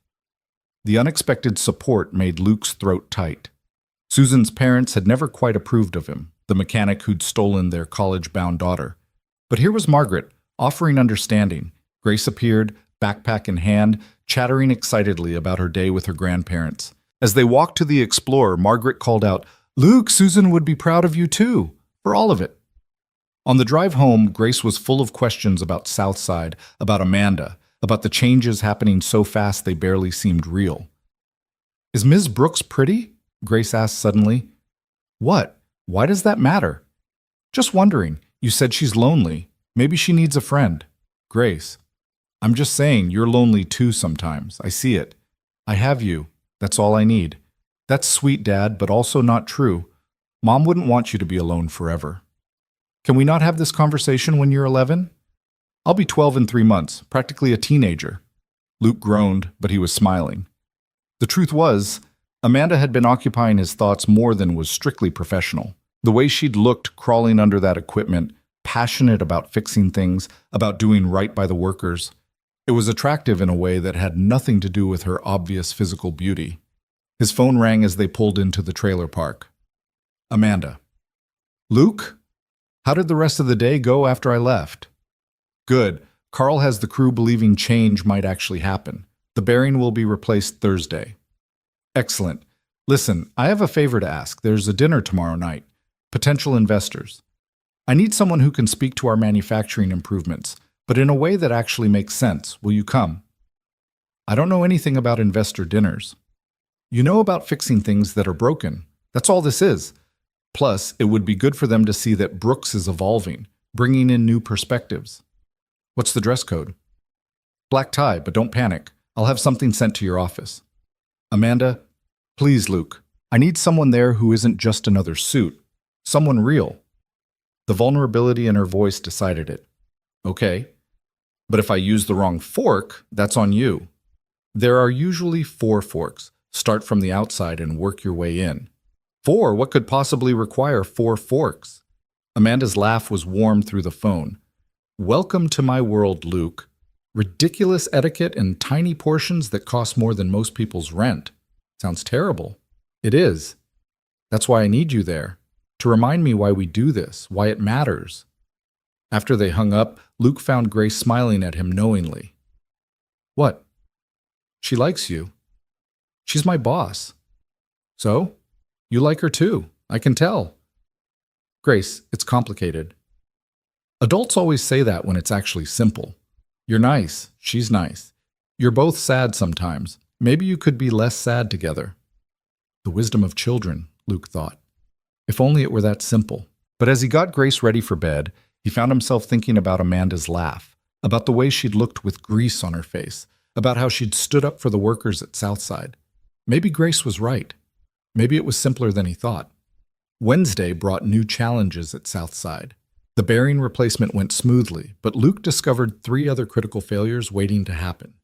Each fix required money, authorization, battles with accounting. But Amanda backed him every time, sometimes showing up in person to emphasize her support. You're costing me a fortune, Bennett, she said, watching a new safety system being installed. You hired me to fix things. Things cost money to fix. Fair point. How's morale? Improving. They're starting to believe you mean it. Good. Don't forget about tonight. Tuxedo should be in your office. Luke had been trying not to think about it. A black-tie dinner was as foreign to him as space travel. But he'd committed, and Luke Bennett kept his commitments. The tuxedo fit perfectly, of course. Amanda had probably had Patricia pull his measurements from somewhere. Luke stood in his office bathroom, fumbling with the bow tie, when Marcus from engineering knocked. Need help? Desperately. Marcus entered, expertly tying the bow tie with practiced ease. Investment dinners or theater, he said. Everyone playing their parts. Just be yourself. That's why Amanda wants you there. Any other advice? Don't let Richard corner you. He's furious about the reassignment. And watch out for Harrison Wells. He's the lead investor, and he thinks anyone without an Ivy League degree is basically furniture. Fantastic. You'll be fine. Amanda doesn't invite people to these things lightly. She sees something in you. The dinner was at the Meridian, the city's most exclusive restaurant. Luke used the valet, trying not to calculate how much that alone cost. Inside, he found Amanda immediately. She wore a black dress that made every other woman in the room look overdressed, her hair swept up to reveal diamond earrings that caught the light like captured stars. Luke, perfect timing. She glided over and he caught her perfume, something subtle and expensive. You clean up well. I feel like a penguin. You look like a director at a major corporation, which is what you are. Come, Let me introduce you to people you'll hate. The next hour was a blur of handshakes and names he immediately forgot. Harrison Wells was exactly as Marcus had described, cold, dismissive, barely acknowledging Luke's existence until Amanda pointedly mentioned his innovations at Southside. Innovations? Wells sniffed. You mean spending money on basic maintenance? I mean preventing a catastrophic failure that would have cost millions and possibly lives, Luke said evenly. Sometimes the most innovative thing you can do is actually give a damn about your workers. The table went silent. Amanda's eyes sparkled with something that looked like delight. Interesting perspective, Wells said coldly. Very blue collar. That's the point, Amanda interjected. We've been white collar so long we forgot what actually makes things work. Luke's changing that. The dinner progressed, tiny courses that Luke couldn't identify but ate anyway. He used the right forks, thanks to Amanda's coaching, and found himself in a heated discussion with another investor about sustainable manufacturing practices. The initial cost is prohibitive, the investor argued. The cost of not changing is worse, Luke countered.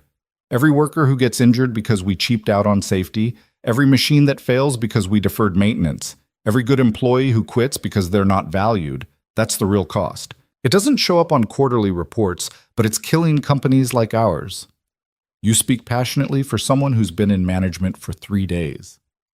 I speak passionately because I spent 15 years watching good companies fail their workers and then wonder why productivity tanked. Respect isn't a budget line item, but it pays dividends. After dinner, as investors mingled over drinks that cost more than Luke's old daily wage, Amanda appeared at his elbow. Walk with me. They stepped onto a balcony overlooking the city, the light stretching out like a circuit board. Amanda leaned against the railing, the weight of her position visible in the line of her shoulders. You did well tonight. Wells is actually considering increasing his investment. He hates me. He hates what you represent, change, accountability, the end of the old boys club, but he loves money more than he hates change, and you made a compelling case for profitability through ethics. Is that what I did? Amanda turned to face him, and in the moonlight, she looked younger, softer, more like Emily Madison than Amanda Brooks. You reminded them why we exist, not for stock prices or quarterly earnings, but to build things, to employ people, to matter. That's very idealistic for a CEO. I'm a romantic, she said with a self-deprecating laugh. I still believe business can be about more than greed. Your father would be proud. Amanda's eyes glistened. I hope so. Some days I feel like I'm failing him, like I've let the company become exactly what he never wanted. Without thinking, Luke reached out and touched her arm. You're not failing. You're fighting. That's what matters. She looked at his hand on her arm, then up at his face. Something shifted in the air between them, a recognition of possibility, of connection beyond professional boundaries. Luke, she said softly. I know, he said, pulling his hand back. You're my boss. This is inappropriate. Highly inappropriate, she agreed, but she didn't step away. HR would have a field day. Definitely. They stood there, not touching but somehow closer than before, the city lights bearing witness to something unspoken but understood. I should go, Luke said finally. Grace is with the neighbors and, of course, thank you for tonight, for everything. As Luke drove home in his Explorer, his mind churned with possibilities and complications. Amanda Brooks was brilliant, beautiful, powerful, everything he wasn't, but she was also lonely, driven by purpose rather than profit, and she looked at him like he mattered, like he was more than just a mechanic who'd gotten lucky. Grace was still awake when Luke got home, curled up on the couch with a book, waiting. She looked up as he entered, taking in the tuxedo with wide eyes. You look like James Bond, she said, setting her book aside. How was the fancy dinner? Tiny food, big egos, and 4 forks, Luke said, loosening the bow tie that had been strangling him all evening. How was Mrs. Patterson? Fine. She made meatloaf. It was very solid. Grace patted the couch beside her. Tell me about Ms. Brooks. Luke sat down, the expensive fabric of the tuxedo strange against their worn couch. What about her? Did she look pretty? Grace, Dad, I'm not blind. Something happened. You look different. Luke studied his daughter, this 11-year-old with an old soul, wondering when she'd become so perceptive. It's complicated, Princess. Because she's your boss or because you're scared? Both, Luke admitted, and because of Mom. Grace shifted closer, taking his hand. Mom's been gone 2 years, Dad. She wouldn't want you to be alone. She told me that near the end. She said you were too good at loving to waste it. Luke's throat tightened. She said that? She said lots of things. She said you'd blame yourself for not being able to save her, but that some things can't be fixed, only accepted. She said you'd throw yourself into work and taking care of me, but that eventually you'd need to remember you're a person too, not just a dad. I miss her, Luke said quietly. Me too, every day. But missing her doesn't mean we stop living. That would make her sad. Luke pulled Grace close, marveling at the wisdom Susan had left behind in their daughter. When did you get so smart? Tuesday, remember? Grace said with a small smile. But seriously, Dad, Ms. Brooks seems nice, and she must be smart if she hired you. It wouldn't be appropriate. There are rules about these things. Adults have too many rules, Grace declared. But okay, just don't close doors before you see what's behind them. The next morning brought chaos at Southside. Luke arrived to find a crowd of workers gathered around Line 2, where a pipe had burst during the night shift, flooding half the floor. Carl was there, soaked and exhausted, trying to coordinate the cleanup. Insurance is going to have a field day, Carl said as Luke approached. This is going to cost whatever it costs, Luke interrupted. Are people safe? Yeah, no injuries, just a mess. Then everything else is just money and time. Luke pulled out his phone, calling Amanda's direct line. She answered on the second ring. Luke? It's 6:30 in the morning. Southside flooded, burst pipe on Line 2. No injuries, but we're looking at significant damage. I'm on my way. You don't need to Yes, I do. These people need to see leadership actually caring. Give me 20 minutes. She arrived in 15, wearing jeans and a Brooks Engineering sweatshirt Luke had never imagined she owned. Her hair was in a ponytail, her face free of makeup, and somehow she looked more beautiful than she had in the designer dress. Show me, she said simply. For the next 3 hours, Amanda Brooks worked alongside the cleanup crew, mopping floors, moving damaged equipment, her expensive manicure ruined within minutes. Workers kept stealing glances, unable to reconcile this woman with the CEO they'd heard about but never seen. Ma'am, one young worker said hesitantly, you don't have to do this. We've got it. What's your name? Amanda asked. Jerome. Jerome Washington. Well, Jerome, this is my company, my responsibility. When we ask you to work in these conditions, the least I can do is work alongside you when things go wrong. By noon, the worst of the flooding was handled. Amanda stood in the middle of the factory floor, soaked and dirty, addressing the assembled workers. This shouldn't have happened, she said. That pipe was on a replacement list 2 years ago. It was deferred to save money. Well, now it's cost us more than replacing it would have. Luke, I want every piece of deferred maintenance addressed. Everything. That's millions of dollars, Richard said. He'd arrived an hour ago in his suit, carefully avoiding the wet areas. Then it's millions of dollars, better than billions in lawsuits when someone dies. Amanda turned to the workers. I promise you, this changes now. Luke has full authority to fix what needs fixing. Anyone who stands in his way answers to me. As the crowd dispersed, Amanda caught Luke's arm. Walk with me? They went outside, where the morning had turned into a blazing afternoon.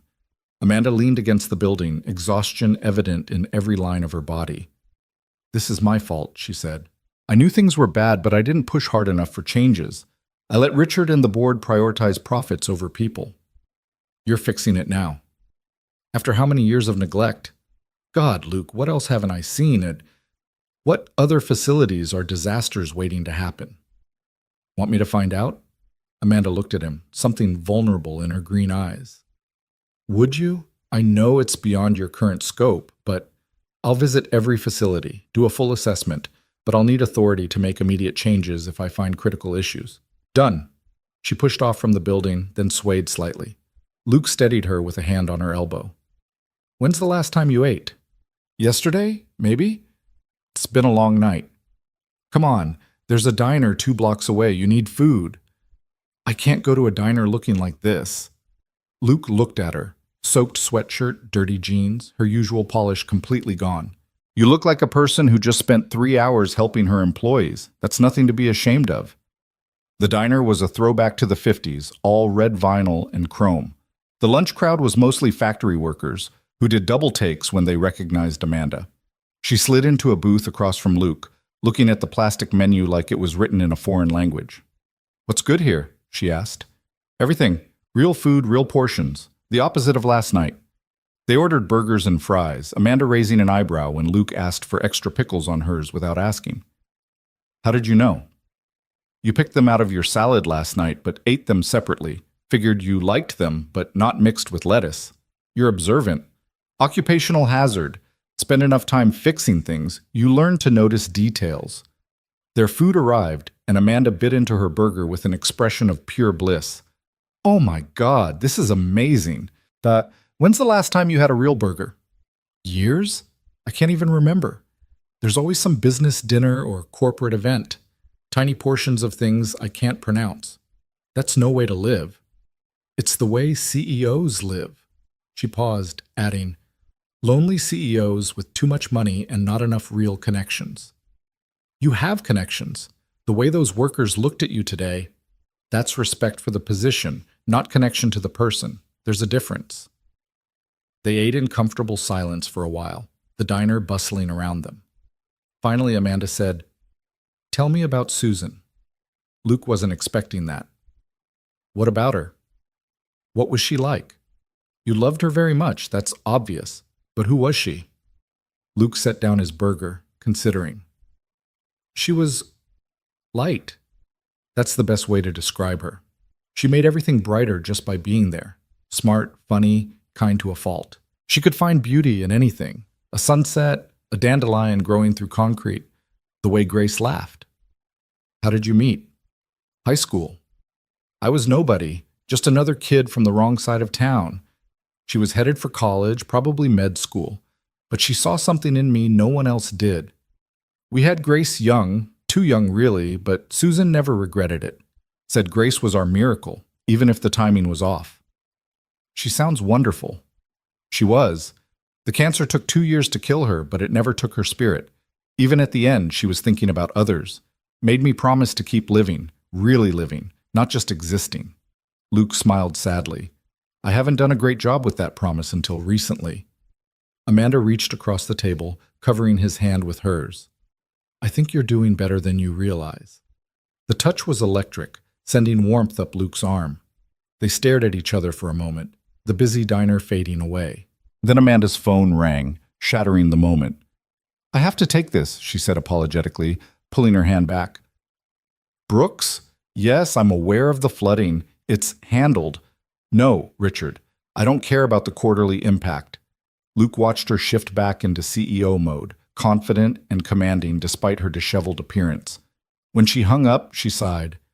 "Emergency board meeting about the Southside expenses. They want to discuss my reckless spending." "Your board sounds delightful." "They're dinosaurs who think workers are expendable resources, not people. But they're also the ones with the money and influence to keep Brooks running." She pulled out her wallet, but Luke waved her off. "I've got it. CEOs shouldn't have to pay for their own burgers." "Luke, let me do this, please." She smiled, that soft Emily Madison smile that transformed her face. "Thank you. For lunch, for Southside, for everything." As they walked back to their cars, Amanda said, "I need to go change before the board meeting. Present the proper CEO image." "I like this image better," Luke said without thinking. Amanda stopped, turning to face him. "Do you?" "The real you, not the corporate facade."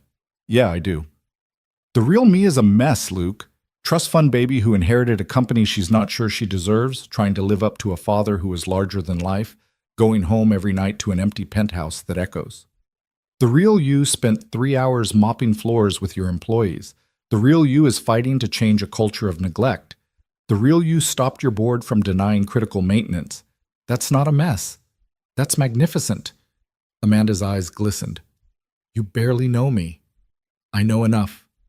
They stood there in the parking lot, the afternoon sun beating down, two people from different worlds finding something unexpected in each other. Finally, Amanda stepped back. I should go. The board, fight them, Luke said. Don't let them undo what we started today. I will, I promise.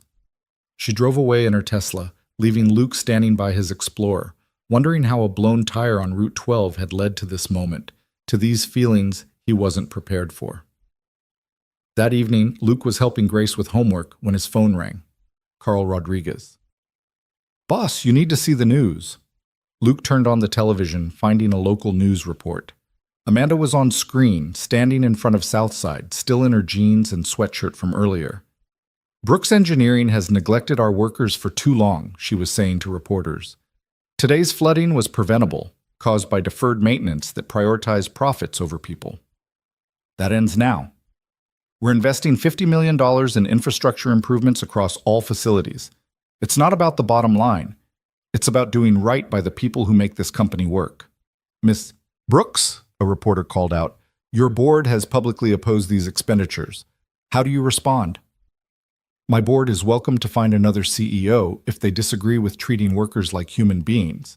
But as long as I'm in charge, Brooks Engineering will be a company that values its people above its profits. The report cut to Richard being interviewed, his face purple with rage. This is fiscal irresponsibility. Shareholders will not stand for it. Grace looked at Luke. Is she going to get in trouble? Probably. But she's doing the right thing. Sometimes that's exactly what gets you in trouble, Princess. Luke's phone buzzed with a text from Amanda. Board meeting was interesting. Still have my job. Barely. Thank you for giving me the courage to fight. He texted back. You always had the courage. You just needed to remember it. 3 dots appeared, showing she was typing, then disappeared. Then appeared again. Finally, dinner tomorrow? My place? I want to cook for you and Grace. To thank you. Luke stared at the message. Dinner at her place crossed a line, moved them from professional to personal. But then again, they'd already crossed that line, hadn't they? In the diner, in the parking lot, in every moment where they'd seen each other as more than boss and employee. Say yes, Grace said, reading over his shoulder. You're supposed to be doing homework. Say yes, Dad. She's reaching out. Don't leave her hanging. Luke typed back. We'd love to. What time? 6? I'll send the address. The next day, Luke spent touring other Brooks facilities, finding similar patterns of neglect. Not as bad as Southside, but troubling enough. He documented everything, sending reports directly to Amanda. Her responses were swift and decisive. Approved, approved. Fix it immediately. By 5, he was back at the trailer, finding Grace already dressed in her best outfit, a dress Susan's parents had bought her last Christmas. Too much? She asked anxiously. You look perfect, Princess. Amanda's penthouse was in the most exclusive building in the city, all glass and steel reaching toward the sky. The doorman looked skeptical when Luke gave his name, but a quick call upstairs cleared their entry. The elevator required a special key for the penthouse level. This is like a movie, Grace whispered. The elevator opened directly into Amanda's apartment, and Luke's breath caught. Floor-to-ceiling windows offered a panoramic view of the city. Modern art adorned the walls, and everything was pristine, perfect, and somehow cold. You came! Amanda appeared from what must be the kitchen, wearing jeans and a soft sweater, her feet bare. Grace, I'm so happy to finally meet you properly. Your apartment is amazing, Grace said, openly staring. It's a place to sleep, Amanda said with a shrug. Come on, I'm attempting to cook. Fair warning, I'm much better at running companies than making dinner.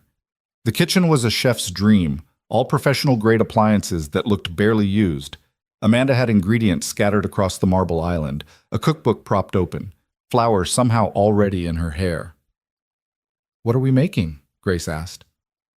I was attempting lasagna, but Amanda gestured at the chaos. I can help, Grace offered. Dad taught me. We make lasagna all the time. From a box, Luke clarified. Still counts, Grace said, rolling up her sleeves. Okay, first, your sauce is burning. What followed was 2 hours of controlled chaos. Grace took charge, directing Amanda and Luke with the confidence of someone who'd been cooking since she could reach the counter. Amanda was an eager student, asking questions, laughing when she dropped an entire egg into the mixture, shell and all. I'm hopeless, she said, fishing out eggshell pieces. You're learning, Grace corrected. Everyone's hopeless at first. Luke watched them together, his daughter and this woman who ran a multi-million-dollar company but couldn't crack an egg properly. There was something deeply right about it, something that made his chest tight with emotions he wasn't ready to name. Finally, the lasagna was in the oven, and they moved to the living room with glasses of wine for the adults and sparkling grape juice for Grace. The sunset painted the sky in brilliant oranges and purples, the city lights beginning to twinkle below. Can I explore? Grace asked. Of course. There's a library down the hall that you might like. Grace scampered off, leaving Luke and Amanda alone on the massive sectional couch that probably cost more than his annual salary at Mitchell's. She's amazing, Amanda said. So confident, so bright. You've done an incredible job with her. That's mostly Susan's influence. I just try not to mess it up. Don't sell yourself short. She adores you. The way she talks about you, looks at you. You're her hero. Every kid needs to believe their parent is a hero. Eventually, she'll realize I'm just a guy doing his best. Maybe that's what heroes really are. They sat in comfortable silence, watching the city lights multiply as darkness fell. Finally, Amanda said, The board gave me an ultimatum today. Reduce the infrastructure spending by 70% or face a vote of no confidence. Luke turned to look at her. What are you going to do? Fight. Call their bluff. My father built this company, but more importantly, he built it on principles. If they want to abandon those principles for profit, they'll have to do it without me. You could lose everything. No, Amanda said softly. I could lose my job, but I'd keep my integrity. That's not nothing. It's everything, Luke agreed. Amanda shifted closer, not quite touching, but close enough that he could feel her warmth. Luke, I need to tell you something. Amanda, please, let me say this. That day on Route 12, I wasn't just testing you. I was genuinely stranded, genuinely desperate. But when you stopped, when you gave me your wife's raincoat, when you changed that tire in the rain, knowing it would cost you everything, I saw something I'd forgotten existed. Pure goodness. No agenda, no calculation, just a good man doing the right thing. Anyone would have, we've been through this. No, they wouldn't have. And even fewer would have been so gracious about it. You had every right to be angry, to be bitter, but you weren't. You just helped. She turned to face him fully. Do you understand how rare that is? How rare you are? Luke didn't know what to say, so he said nothing, just looked at her, this powerful, lonely woman who'd built walls so high she'd forgotten what it was like to have someone see her as just Amanda, not the CEO, not the Brooks fortune, just her. I'm falling for you, she said quietly. I know it's inappropriate. I know it complicates everything, but I needed you to know. Amanda, I know all the reasons it's a bad idea. The power dynamic, the professional implications, the fact that you're still grieving Susan. I know, but I also know that you're the first person in years who's made me want to be better, not just successful. You make me want to be the person my father hoped I'd become. Luke reached out, taking her hand. You are that person. You proved it at Southside, at the board meeting, every time you choose people over profit. Only because you reminded me it was possible. Dad, Amanda, something's burning. They jumped apart as Grace came running in. The lasagna. They raced to the kitchen to find smoke pouring from the oven. Luke grabbed oven mitts, pulling out a lasagna that was charred on top, but might be salvageable underneath. It's ruined, Amanda said miserably. It's character, Grace said diplomatically. We can cut off the burned parts. They ate the salvaged lasagna at Amanda's dining table that probably hadn't been used in months, laughing about the cremated top layer, Grace regaling Amanda with stories of other cooking disasters. It was the best meal Luke had had in years, not because of the food, but because of the company, the laughter, the feeling of something new beginning. After dinner, Grace curled up on the couch with a book from Amanda's library while Luke helped with dishes. They worked side by side at the sink, their hands occasionally brushing in the soapy water, each touch electric. This is nice, Amanda said quietly. Having people here, having you here, we should probably talk about what you said earlier. Should we? Or should we just see what happens? Luke dried his hands, turning to face her. What about HR, the board? The appearance of impropriety? I'm already fighting the board. HR works for me. And as for impropriety, they can't fire me for having feelings. They can make my life difficult, but they're already doing that. I don't want to make things harder for you. You make things better, clearer. You remind me why I do this job. She stepped closer. I'm not asking for promises or declarations. I'm just asking for a chance to see what this could be. Luke wanted to say yes, wanted to pull her into his arms, wanted to explore this unexpected connection. But he thought of Susan, of Grace, of all the complications this would bring. Can I think about it? Of course. Take all the time you need. Just don't take too long. I've spent too many years alone, and now that I've found someone who sees me, really sees me, I don't want to waste any more time. The drive home was quiet, Grace pretending to sleep in the passenger seat while Luke's mind churned. As he carried her into the trailer, she wasn't fooling anyone, but he played along. She whispered, Mom would like her. You think? She's sad like we were sad. She needs us, Dad, and maybe we need her too. Luke tucked Grace into bed, then stood at his window looking at the city lights, knowing that somewhere in that glittering skyline, Amanda was probably standing at her own window, looking out at the same view from a different angle. His phone buzzed. A text from Amanda. Thank you for tonight, for everything. Whatever you decide, I'm grateful to know you. Luke typed back. I'm grateful too. He almost added more, almost said what his heart was telling him to say. But some decisions needed more than heart. They needed time, consideration, the wisdom to know when taking a chance was worth the risk. But as he lay in bed that night, Luke knew the decision was already made. Had been made the moment Amanda Brooks crawled under industrial equipment in her designer clothes to understand what her workers faced. Or maybe before that, when she'd stood in the rain, vulnerable and human, needing help. Or maybe even before that, when fate or chance or Susan's guiding hand had put him on Route 12 at exactly the right moment. The weekend arrived with unexpected warmth for late fall. Luke woke Saturday to find Grace already up, making breakfast, scrambled eggs that were only slightly rubbery and toast that was barely burned. What's the occasion? He asked. We need to talk about Amanda. Grace, Dad, you like her. She likes you. You're both being weird about it because adults make everything complicated. She set a plate in front of him with determination. So here's what we're going to do. You're going to invite her to do something normal. Not fancy, just normal. Show her what real life is like. And what would you suggest? The fair. The fall fair is this weekend. Take her to the fair. Amanda Brooks at a county fair? Why not? She needs to have some fun. Real fun. Not investor dinner fun. Luke considered this. The image of Amanda in her designer clothes at a county fair was absurd. But then again, he'd thought the same about her mopping floors at Southside. Fine, I'll ask. But if she says no, she won't say no. Luke pulled out his phone, typing before he could lose his nerve. Grace insists I invite you to the county fair today. Completely understand if that's not your thing.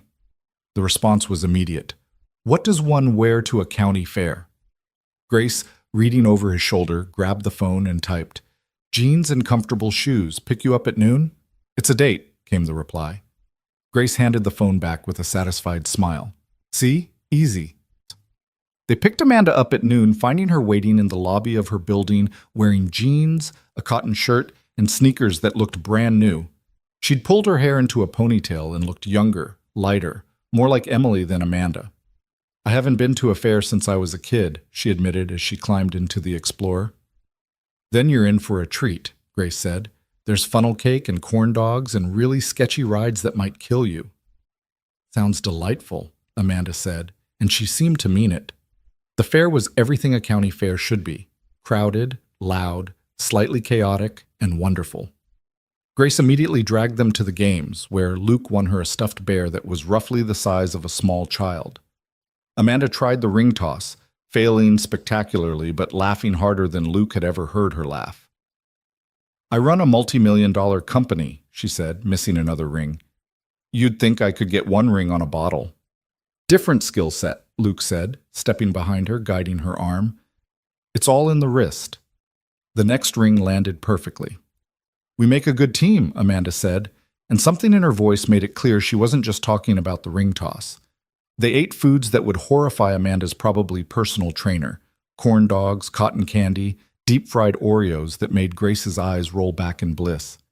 "This is terrible for me," Amanda said, biting into a funnel cake. "The best things usually are," Luke replied.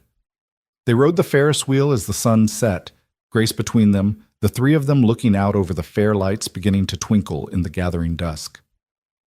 "Thank you for this," Amanda said quietly. "I'd forgotten what it was like to just be. Everyone needs to just be sometimes. Even CEOs. Especially CEOs." As they walked back through the fair, Grace running ahead to look at the animals, Amanda slipped her hand into Luke's. It was tentative, a question more than a statement. Luke squeezed gently, answering. "I've been thinking," he said. "Dangerous habit. About us. About what you said the other night." Amanda stopped walking, turning to face him. The fair lights created a halo around her hair, and Luke thought she'd never looked more beautiful than she did right now, powdered sugar on her shirt, holding a ridiculous stuffed penguin Grace had won for her. "And Susan would have liked you," Luke said. "She would have said you need someone to remind you that life exists outside of boardrooms, and that I need someone to remind me that it's okay to want more than just survival." Is that your way of saying yes to giving us a chance? That's my way of saying I'm already falling for you too. Have been since you stood in the rain looking lost and I realized you were just as human as the rest of us. Amanda's smile could have powered the entire fair. "So what do we do now?"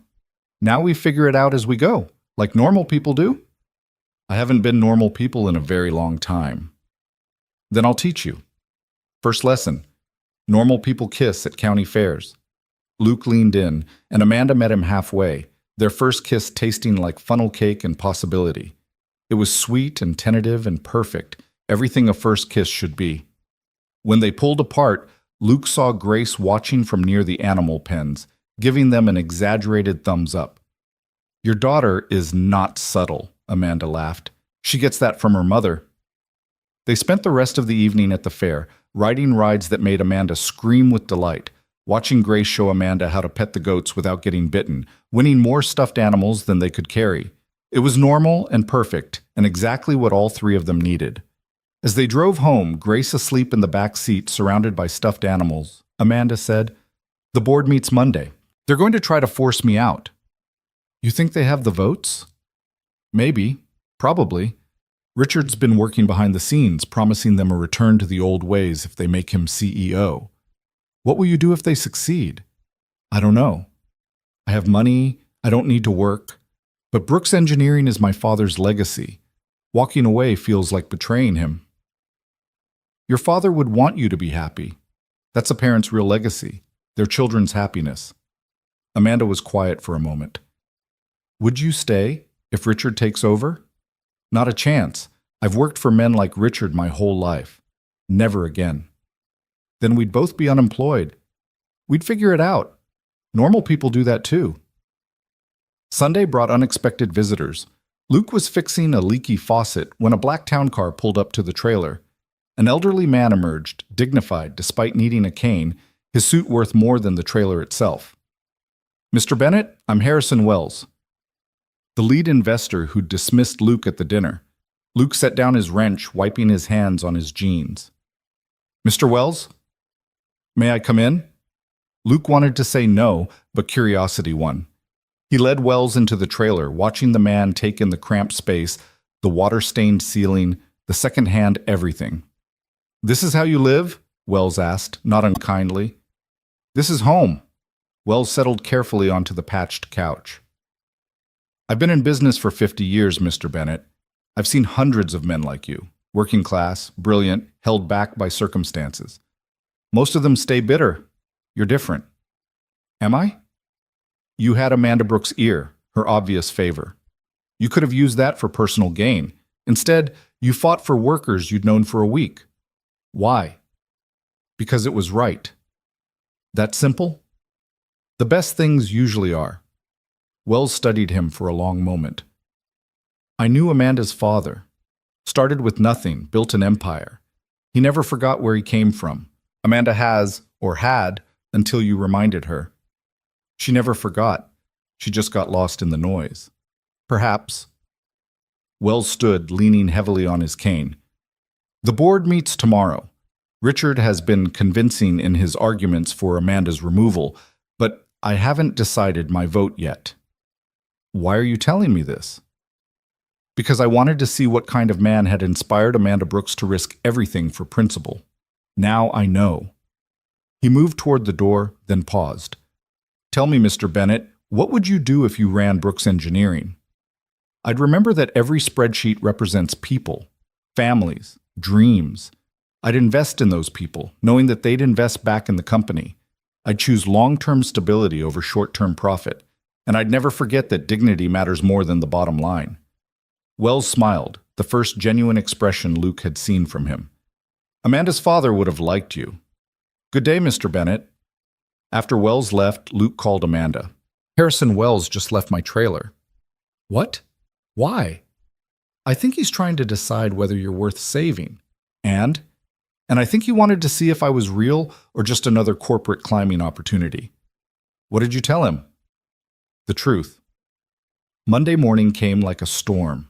Luke arrived at Brooks Engineering to find security guards at every entrance, employees clustered in nervous groups, the air thick with tension. The board was meeting on the top floor deciding Amanda's fate, and by extension, the fate of everyone who'd believed in her vision. Luke went to Southside, trying to work, but everyone was distracted, constantly checking phones for news. Carl finally voiced what everyone was thinking. If she goes, we're screwed, aren't we? Maybe not screwed, Luke said, but it won't be the same. You could talk to them, the board, tell them what she's done here. They don't care about what she's done here. They care about quarterly reports. At noon, Luke's phone rang. Amanda. It's over, she said, and he could hear tears in her voice. They voted, 6-4. I'm out, effective immediately. Richard is interim CEO. Luke's heart sank. I'm so sorry. I have to go clean out my office. Security is actually escorting me. Can you believe that? 10 years, and they're treating me like a criminal. I'll meet you there. No, don't risk your job, such. What job? You think I'm working for Richard? I'll be there in 20 minutes. Luke found Amanda in her office, carefully packing personal items into boxes while 2 security guards watched. Her eyes were red, but her head was high. You didn't have to come, she said. Yes, I did. He started helping her pack, ignoring the guards' disapproving looks. What will you do? I don't know. For the first time in my life, I have no plan. She picked up the photo of her father from her desk. I failed him. No, you honored him. You fought for what he believed in. The board failed him. As they carried the boxes to the elevator, employees lined the hallways. Luke expected them to avoid eye contact, the way people do when power shifts. Instead, they began applauding. First one, then another, until the entire floor was clapping. Some were crying. Thank you, Jennifer from Quality Control said. You reminded us why we do this, Marcus added. By the time they reached the lobby, hundreds of employees had gathered.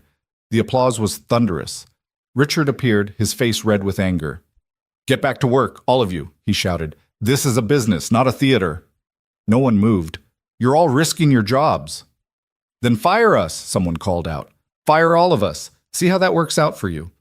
Security tried to escort Amanda out quickly, but she stopped at the door, turning to address the crowd. Thank you, she said simply. All of you. It's been an honor. Keep fighting for what's right, especially when it costs you. Oui. As they loaded boxes into Amanda's Tesla, Luke made a decision. Wait here, he said. He went back inside, took the elevator to his office, former office, and quickly packed his few personal items. Patricia watched sadly. You're leaving? Can't work for Richard. Won't work for Richard. He'll make your life hell if you quit now. No references, no unemployment. He's vindictive. Then I'll figure something else out. Luke returned to find Amanda still waiting, tears flowing freely now that the audience was gone. You quit? She asked, seeing his box. The second you were voted out. Just took me a minute to pack. Luke, you need this job. Grace needs you to have this job. Grace needs me to be someone she can respect. Can't do that working for a man who'd destroy everything you built. Amanda kissed him then, right there in the parking lot, in full view of the building's windows where half the company was probably watching. It was desperate and sad and defiant all at once. "So what do we do now?" she asked when they pulled apart. "Now we go pick up Grace from school and tell her we're both unemployed." "That should be fun. And then we figure out what's next, together." Amanda smiled through her tears. Together. I like the sound of that. As they drove away from Brooks Engineering, Luke's phone buzzed with texts. Carl. 30 of us just quit. Richard's having a meltdown. Jennifer. Make that 50. Marcus. Engineering department just walked out en masse. Looks like you started something, Luke said, showing Amanda the messages. We started something, she corrected. The question is, what do we do with it? Luke thought about the workers walking out, about Amanda's vision for ethical manufacturing, about Grace saying her mom would be proud. An idea began forming, crazy and ambitious and exactly right. What if we started over, he said. Our own company, built the right way from the beginning.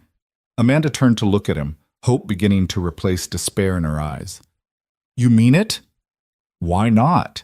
You have the knowledge, I have the experience, and apparently we have 50 potential employees who believe in doing things right.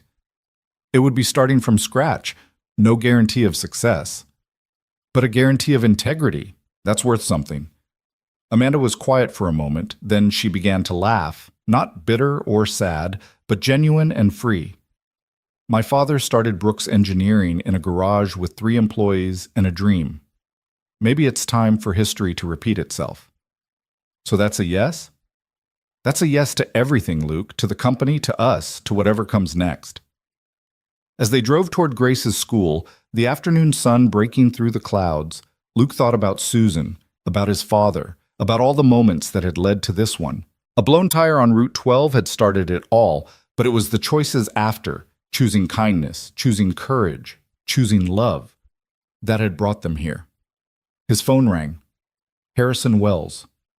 Mr. Bennett, I thought you should know. I voted against the removal, as did 3 others Amanda didn't expect. It wasn't enough, but it was close. Thank you for trying. I'm not done trying. Richard's already making disastrous decisions. The board will realize their mistakes soon enough. In the meantime, if you and Amanda are considering any ventures, I might know some investors who value integrity over immediate profit. We might be considering something. Good. My car will be at your trailer tomorrow at 9. We should talk. As Wells hung up, Luke realized the world was full of possibilities he'd never imagined. Sometimes losing everything was just the first step to finding what you were really meant to do. Grace took the news of their mutual unemployment with remarkable composure, sitting at the kitchen table with her hands folded like a miniature adult receiving a business report. So you're both jobless because you stood up for what's right? She summarized after Luke and Amanda finished explaining. That's about it, Princess, Luke confirmed. Good, Grace said firmly. Mom always said the right thing isn't usually the easy thing. Besides, Amanda, you have money, right? We won't starve? Amanda laughed, the sound still tinged with the day's emotional exhaustion. No, we won't starve. I have enough saved to keep us all comfortable for quite a while. Then what's the problem? You two can figure out what to do next without pressure. Most people don't get that chance. Grace stood up, moving to hug Amanda, who seemed startled by the gesture. Thank you for fighting for those workers. They needed someone to care.